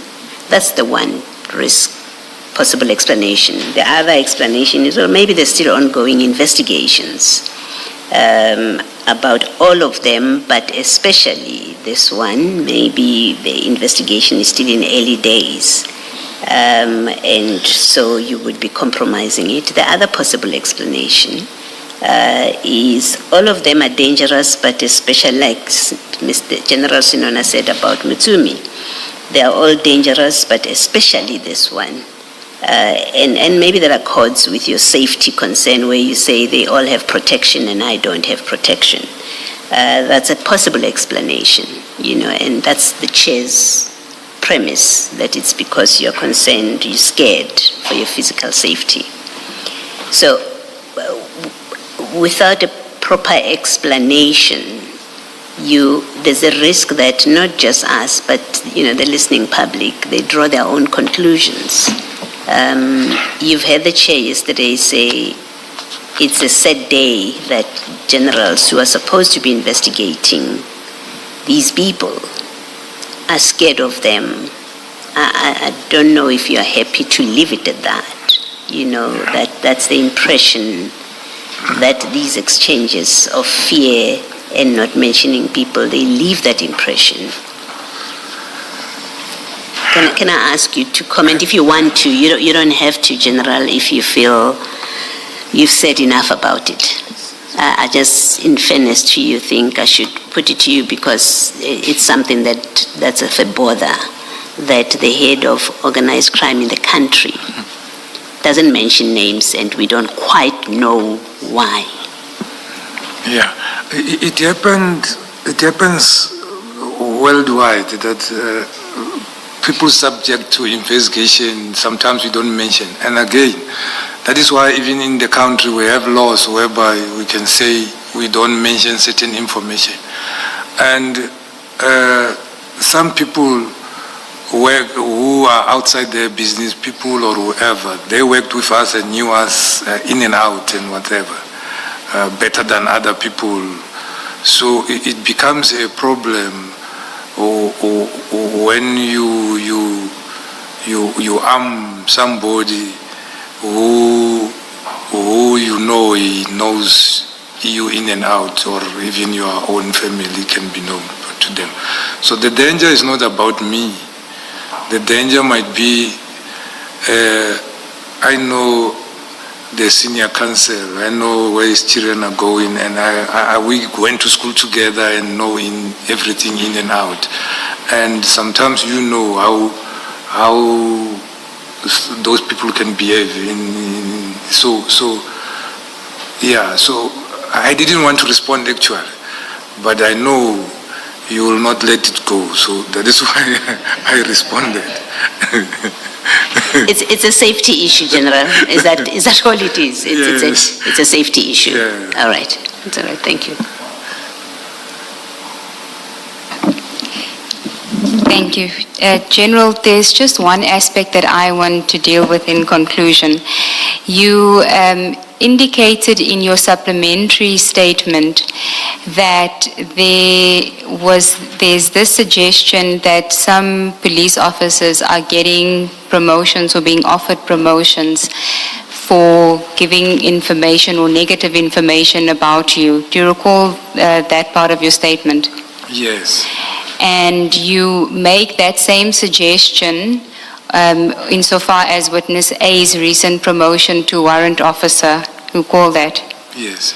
And you say that the commission must be mindful of that or look into that. Yes. Okay. Now, I just want to understand on what basis do you suggest that witness A's promotion may be, that he may have been promoted to warrant officer because he had done anything or said anything negative towards you or about you? Yeah. As once General Mkwanazi indicated that you have informers, I also have informers, and that is why I was able to assist the team to say this is coming, this is going to happen. And from within the SAPS itself, I worked with, I was very prolific in my investigating time, and a lot of people will like to come to me and whatever, and the information comes out to say people are promised posts if they can get information against you. And I indicated before that I even had information that people were going around with my picture wanting to get statements to say I was staying at the penthouse or what. And I gave a statement of a member who was driving me from October to December, whereby I was approached by one member who's working there to say, we want information about the person you are driving, his relation with General Sibia, and we can make you a captain. And we attached that statement. So it is on that basis. And also, I indicated to the commission that one of the recommendations by the commission was the National Commissioner must appoint a team to investigate those who were being mentioned here in the commission and where the commission had a view that there's a prima facie case, including myself. And And when we learned what is the team constitution, is that it's constituted by members who worked at the PKTT, and the leader is still General Kumalo, who is one of the people making allegations against us. So that is why I said the commission maybe must look into that to say how is that, because I was thinking a high-level team, maybe with DPCI and whoever and what, who will be neutral in this whole matter. But I was just highlighting, but the thing which made me to highlight is because of that driver who came to me and said, hey, on a weekend, people came to my house and said this and that and that and that and that. And yeah, it's a problem. And I could see also that there is a circle of people circled working together to make sure these people are get rid of. For example, I was not moved anywhere until General Kumal testified at the ad hoc committee then, and at the committee they asked, why is that Shiviri still loitering at the offices of SAPS? And he indicated, no, the information is he's moved somewhere. You know, the following 2 days I got a letter to be moved somewhere. And then after that I got a letter of suspension. So this is how it works. Like it's a team, they're wanting to make sure that those who are not towing the line with us, we get rid of them. There is, if we have done something wrong, it's fine. You must pay for dues for what you have done. So, but I highlighted this to make sure. It seems, it is suspicious, seemingly, some of those things happens. They got promoted, all of them who are there, according to my information. Okay. And maybe then it made me to have such suspicion. I'm not saying it is like that, but it made me to have such suspicion. But General, you... Sorry. Just for the record, and this is something I said previously, I think it was during your testimony already, a perception may be created around the task team you are referring to, that we are responsible for the composition of that task team. I just want to place it on record that we are not. The commission is not responsible for that. All that the commission did was to make the referrals. Thank you. Thank you, Chair. I'm aware, Commissioner. No. Yes, you are, General, but people listening to you without the background, the necessary background, they may have a misperception about this. So I just thought I should clarify it. Thank you, sir. Thank you. General, insofar as you say that it is suspicious that they've all been promoted, I'm not sure that I understand. You're not suggesting that someone like witness A, who is actually facing and challenging internal forces that were trying to compromise an investigation, and facing external forces such as members of this Group 5 that you are scared to mention, which he mentioned publicly, their names. You're not suggesting somebody of his caliber shouldn't be promoted as he has been, are you? With due respect, promotion in SAPS, there is a policy. And there is a lot. I told you about a lady who is still in witness protection, who is not promoted there. But I'm not saying if he qualifies or whatever. That's why I'm talking about suspicion. There is a policy of how people are promoted. And there is a lot in SAPS who are going through that. I went through that. I was not promoted on basis of that.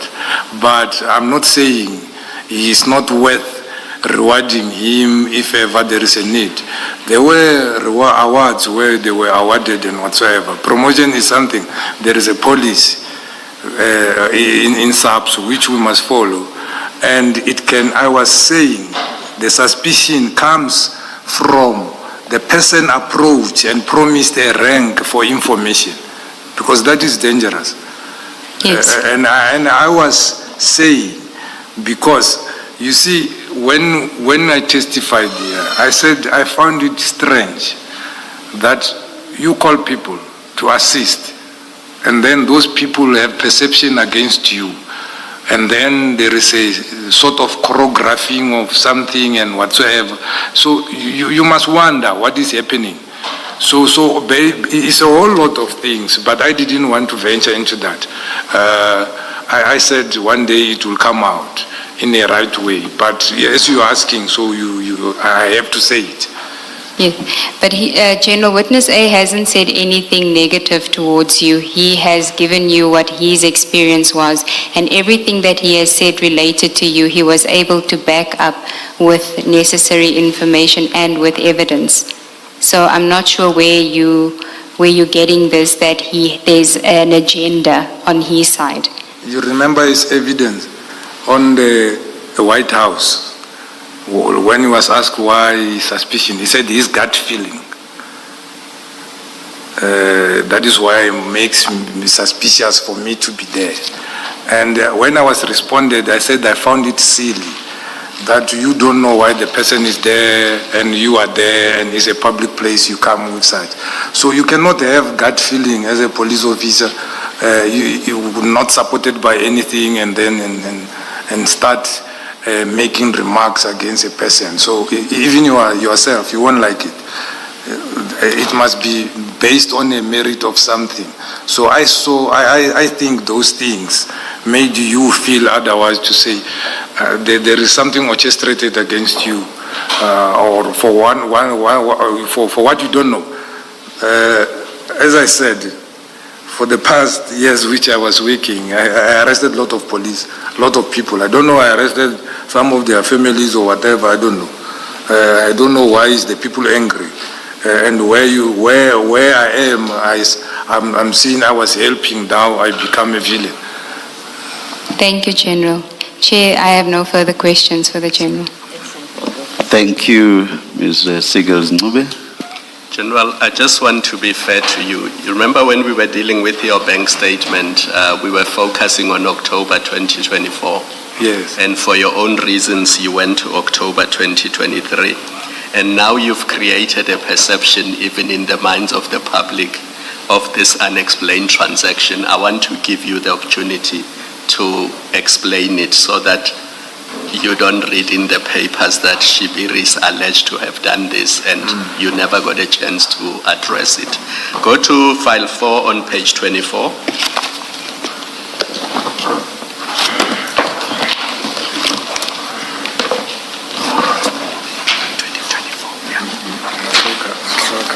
Too much.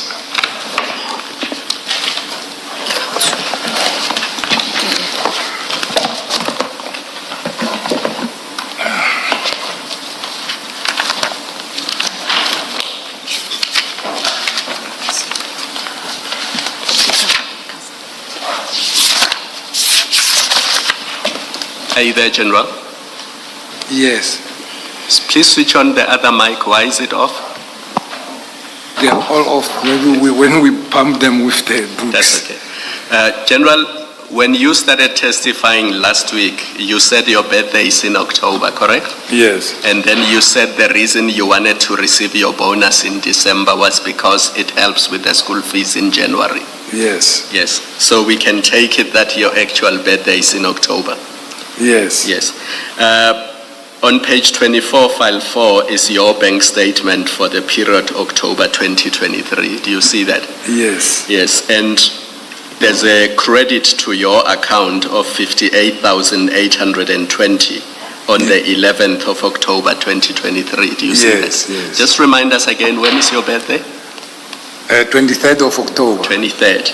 So that money is paid into your account is 58,000, but the transaction you referred us to is a transaction of the same date. If you go 4 entries down, it's a purchase at Zenia for 53,538. Yes. And you explained that it's for a purchase of a suit. Yes, that is the suit I was talking about. And you said a friend wanted to buy a suit, but they transferred money into your account for you to pay for them. Yes. Correct? Yes. Just so that we're clear, it was not a gift to you, No, a birthday gift, no, and it certainly was not a gift to you by any of these three people, either Mr. Matlala or Mr. Mulefe or Mr. Mutsumi. no. If you check the, No, listen to the answer to Okay. the question. I'm trying to assist you because I don't want us to live with a perception that either of these people purchased the suit for you. Yes. So I'm giving you an opportunity so that you deal with this. Just confirm that that purchase of a suit at Xenia for 53,500, it was not a birthday gift for you by either Mr. Matlala, Mr. Mulefe or Mr. Mutsumi. no, it was Yes, not. now you can say whatever you wanted to say, then we can finish. I wanted to say, Commissioner, you can check the deposit is from Africa Steel. Africa Steel is owned by Mr. Cheng, who happened to be a friend of mine. And then he was the one who was buying a suit. His son was getting married. He was getting to China. So he was buying a suit at Zegna. So It's not he a didn't- suit, it's a Xenia. Okay.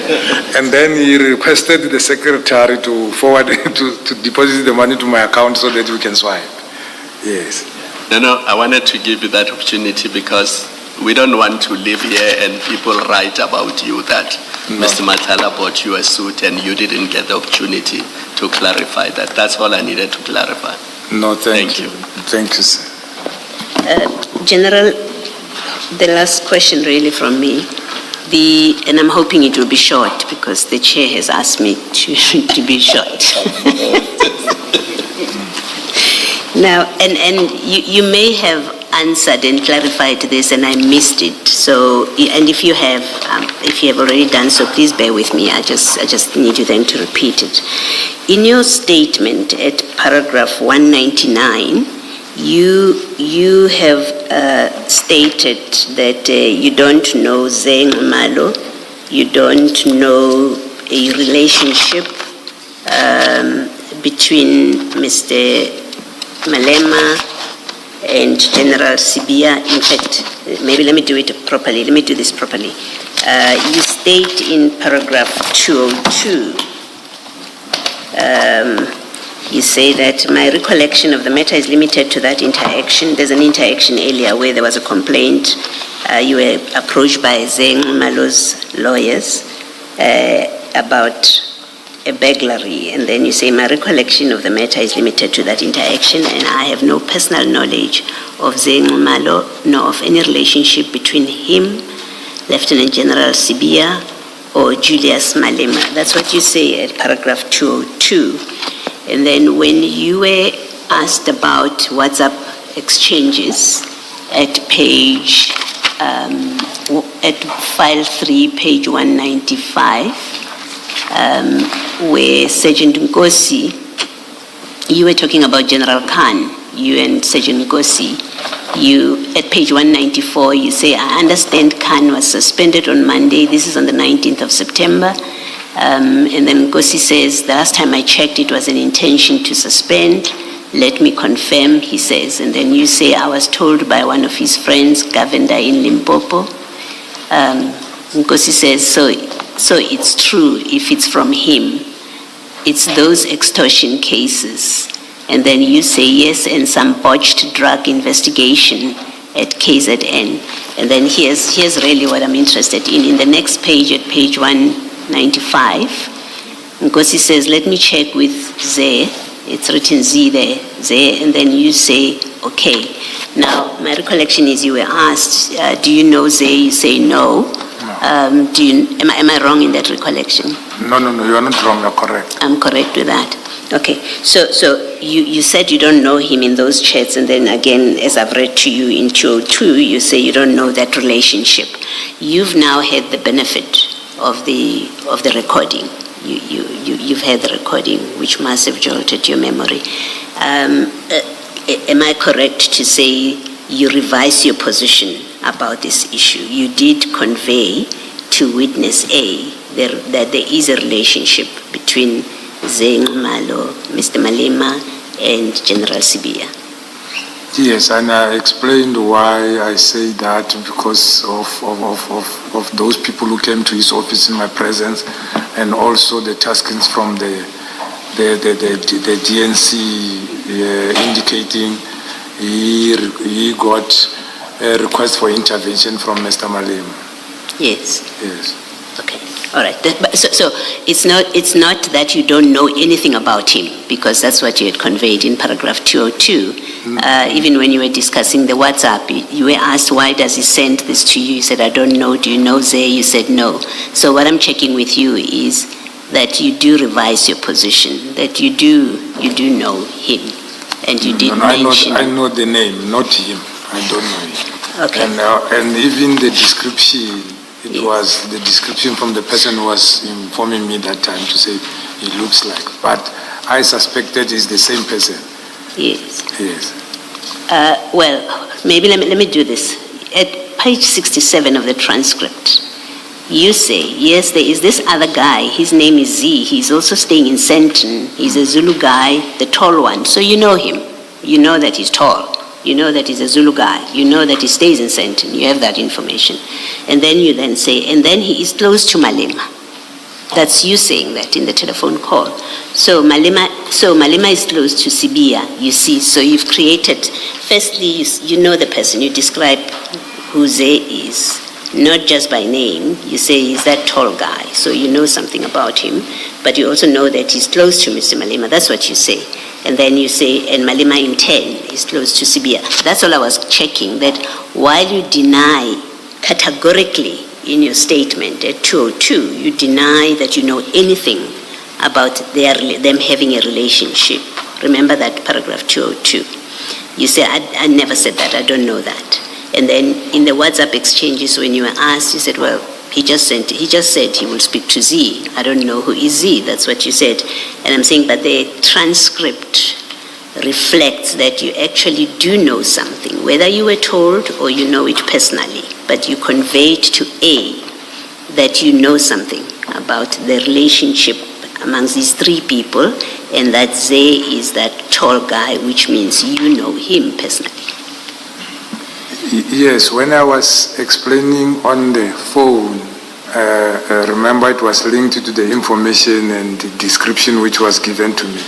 But when coming to this one is the first time you were asking about when Kosi said you will ask Zay or whatever you mentioned. But I didn't know who is he talking about, because it is now in December. I don't know when was that one when I received information, because it was in September. Yeah, knowing Kosi that he knows a lot with the lot of officers, I wanted to confirm if this is true, because I didn't believe.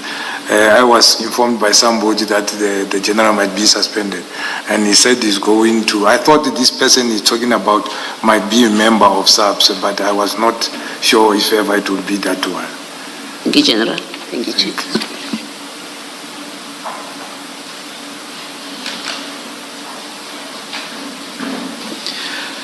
Mr. Mkize, if you will be having any re-examination, you need to apply your mind to specific issues, and you should advise us in advance as to those specific issues.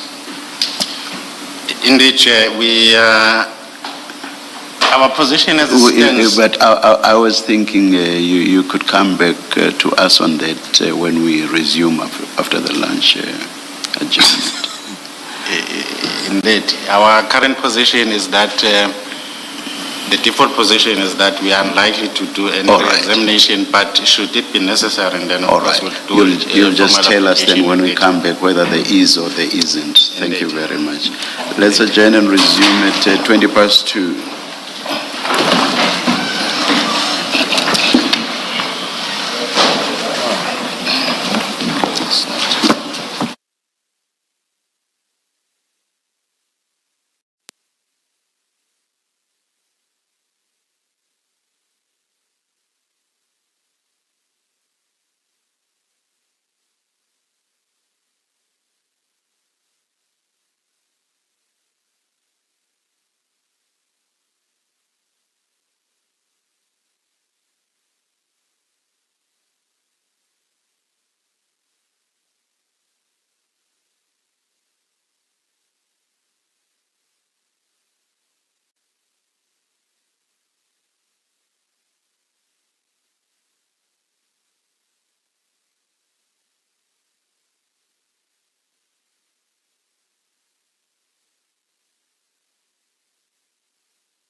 Yes, Mr. Oh, gosh. Mr. Mkize?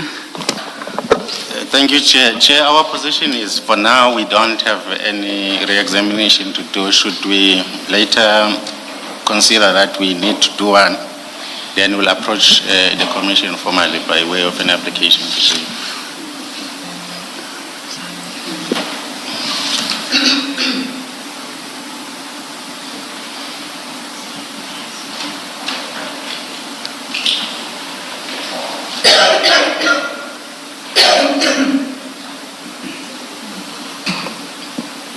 We will excuse the general then. If anything does come down the line, we'll see that then. And I assume there will then have to be a substantive application. Indeed, Chair, that's All right. what we intend to. Thank you. Thank you, Mr. Mkize. Thank you. General, thank you very, very much. You are excused. Thank you very much, Commissioner. Thank you. And thank you, evidence leaders. Mr. Chair. Shaskos? Yes. Yes, Chair. I was going to ask if we could also be excused with my learned friend. Yes, yes. Thank you, Chair. Thank you. Mr. Shaskalson? Thanks, Chair. There is now an application for a witness who will call Witness G to be allowed to testify in camera. And Mr. Matlala Attorneys is That's G for George. G for George.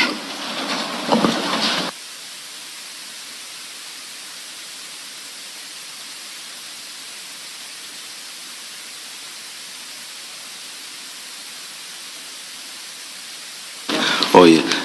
Perhaps let's come back in when it's indicated to us. We'll stand just outside. Thank you very much. Sorry, I didn't realize that the legal team wasn't here. Thank you. Let's adjourn.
Just a minute, I'm clearing the table.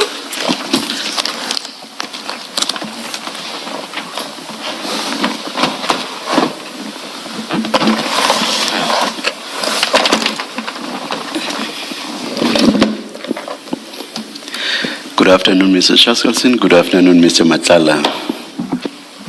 Afternoon, Chair. Afternoon, Chair.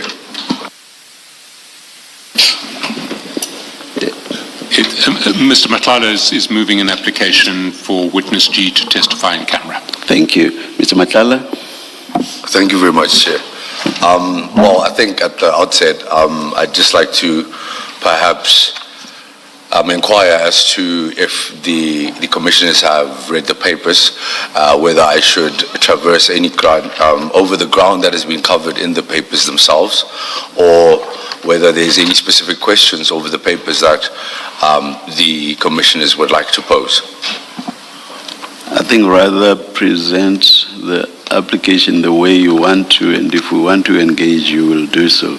But do that, please do that on the understanding that we've read the papers, so it shouldn't be a regurgitation of the papers.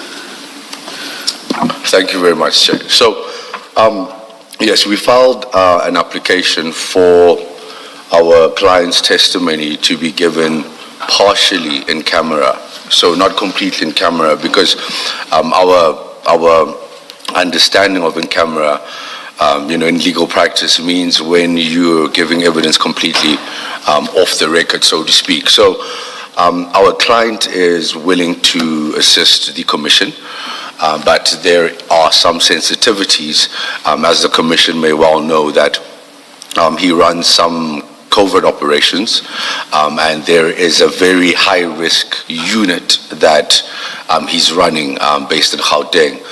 Naturally, these are some of the details that I wouldn't want to spell out and name publicly right now. So we're of the view that given that Rule 4 of the Commission's rules do make provision for an application of this nature, we believe that this is an opportunity for the Commission to show that it does take the safety of, witnesses, and I'm not suggesting that there was ever any narrative on our part that the Commission does not take the safety of witnesses seriously, but I think it's an opportunity to reaffirm that perception. And then what makes this particular application pertaining to our client unique is that because the witness deals with informers and the likes and operational contacts, their safety may be at risk as well. Should, for instance, somebody who has witnessed our client with a particular informer, there could be conclusions drawn correctly or incorrectly that the particular individuals that may have been seen with the witness were acting in a capacity of, being informers and the like. And what makes it even more riskier is that there's also the risk that individuals who are socially incidental to the witness could also be seen as informers. So that's basically our submission. So what we're asking for, in principle, is for the evidence to be given remotely.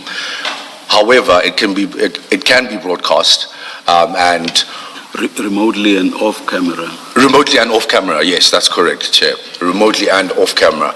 And if it is possible, we'd also request for, if the technology, if the Commission is in possession of this technology, voice altering technology. Otherwise, what we could do, and I'm just brainstorming here, what we could do is that we could borrow the process that is employed when a translator is used in proceedings, where there's a little bit of a buffer between the person giving evidence and the evidence being received. So in other words, where the witness could give his testimony, and then somebody else speaks into the mic, because there is a world where the witness has a unique voice. I'm not saying he does, but there is a world where he does. So I think in principle, those are our submissions. We know that it's a Friday, and we want to keep it short. Thank you, Chair. I'm just trying to think if you say, for example, if someone is seen talking to the witness, the suspicion may be that that person is an informer. I'm just thinking about the recognition of the voice in that sort of context. The recognition of the voice is not necessarily... That is witness G's voice. Yes. The potential risk of the recognition of his voice does not necessarily pertain to the fears that were articulated regarding him having been seen with other witnesses. It exists alone, but, and I would like the Commission to take judicial notice, if I may, of the era that we're living in, where people are just connecting dots everywhere. On social media, you've got X, and people are just connecting dots. So what we're trying to do is we're just trying to be as prudent as possible to conceal the identity of the witness. There are many witnesses who have testified before us here, and I remember very few of their voices. So I'm just saying, maybe it may be, but that's not my final view. But getting the voice, distortion, may be a tall order. That's just at this stage. It's a prima facie or prima facie, depending on whether you're a Latinist. That may be a tall order. I don't know. Chair, that is completely understood. I do not want to, belabor the point or hammer the point, and if it is unreasonable in the circumstances, then... I'm not going so far as to be that strong, at least not at this stage. You said those are all the submissions you wish to make.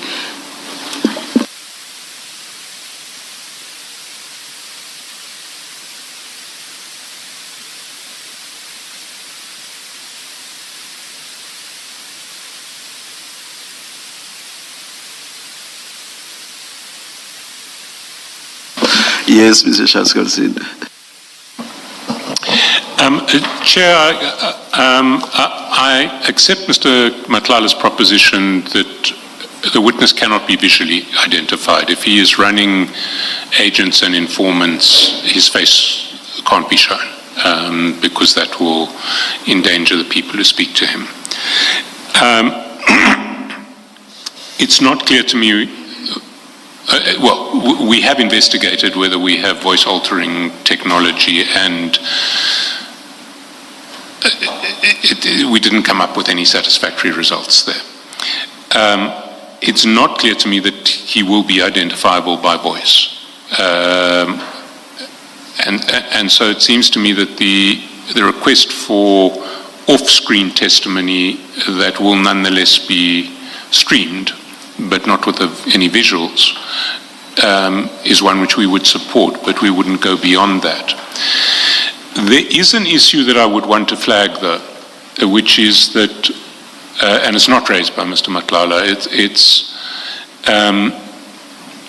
it is that some of the questions that I may ask this witness may render him identifiable with reference to information that is publicly available.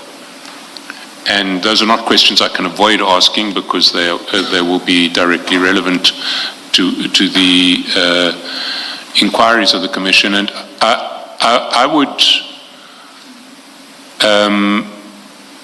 I'd like to just place that issue before the Commission now. My proposal is that I could structure my questioning such that any questioning that would expose the identity of the witness can be dealt with in one particular session, which might have to be entirely in camera. But if the Commission is inclined to make a ruling of that nature, then it should make it in the form of a rule nisi, because we've given an undertaking to the media that we won't ask for a fully in-camera testimony again without giving 72 hours notice to the media to object. The witness is not going to testify on our schedule for at least another 3 weeks, so the 72-hour problem doesn't arise in this case. But I do think that, I think it's incumbent on me to raise that now, because otherwise we will bang into it in the middle of the hearing and suddenly we will face a potential problem where the mere posing of the question, never mind the answer to the question, might identify the witness.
What we propose is not to make an order now, especially seeing that there will be a rule nisi anyway.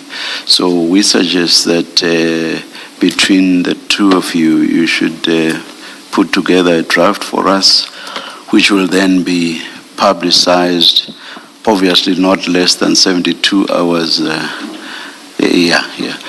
Yeah, we'll just leave it to you then to put together something. Once you've agreed, you'll then furnish it to us as soon as you are ready. Thank you. We'll certainly do that as soon, Yeah, I'm happy as to do that. possible. Happy. Yes.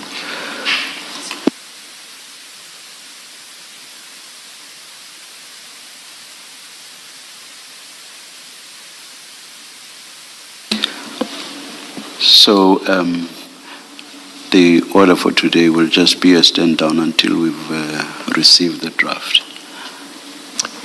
Thank you. Sorry Thanks, for not Chair. arranging that in advance. No. I assume it couldn't be foreseen. We will adjourn and resume at 9:30 on Monday. Let's adjourn.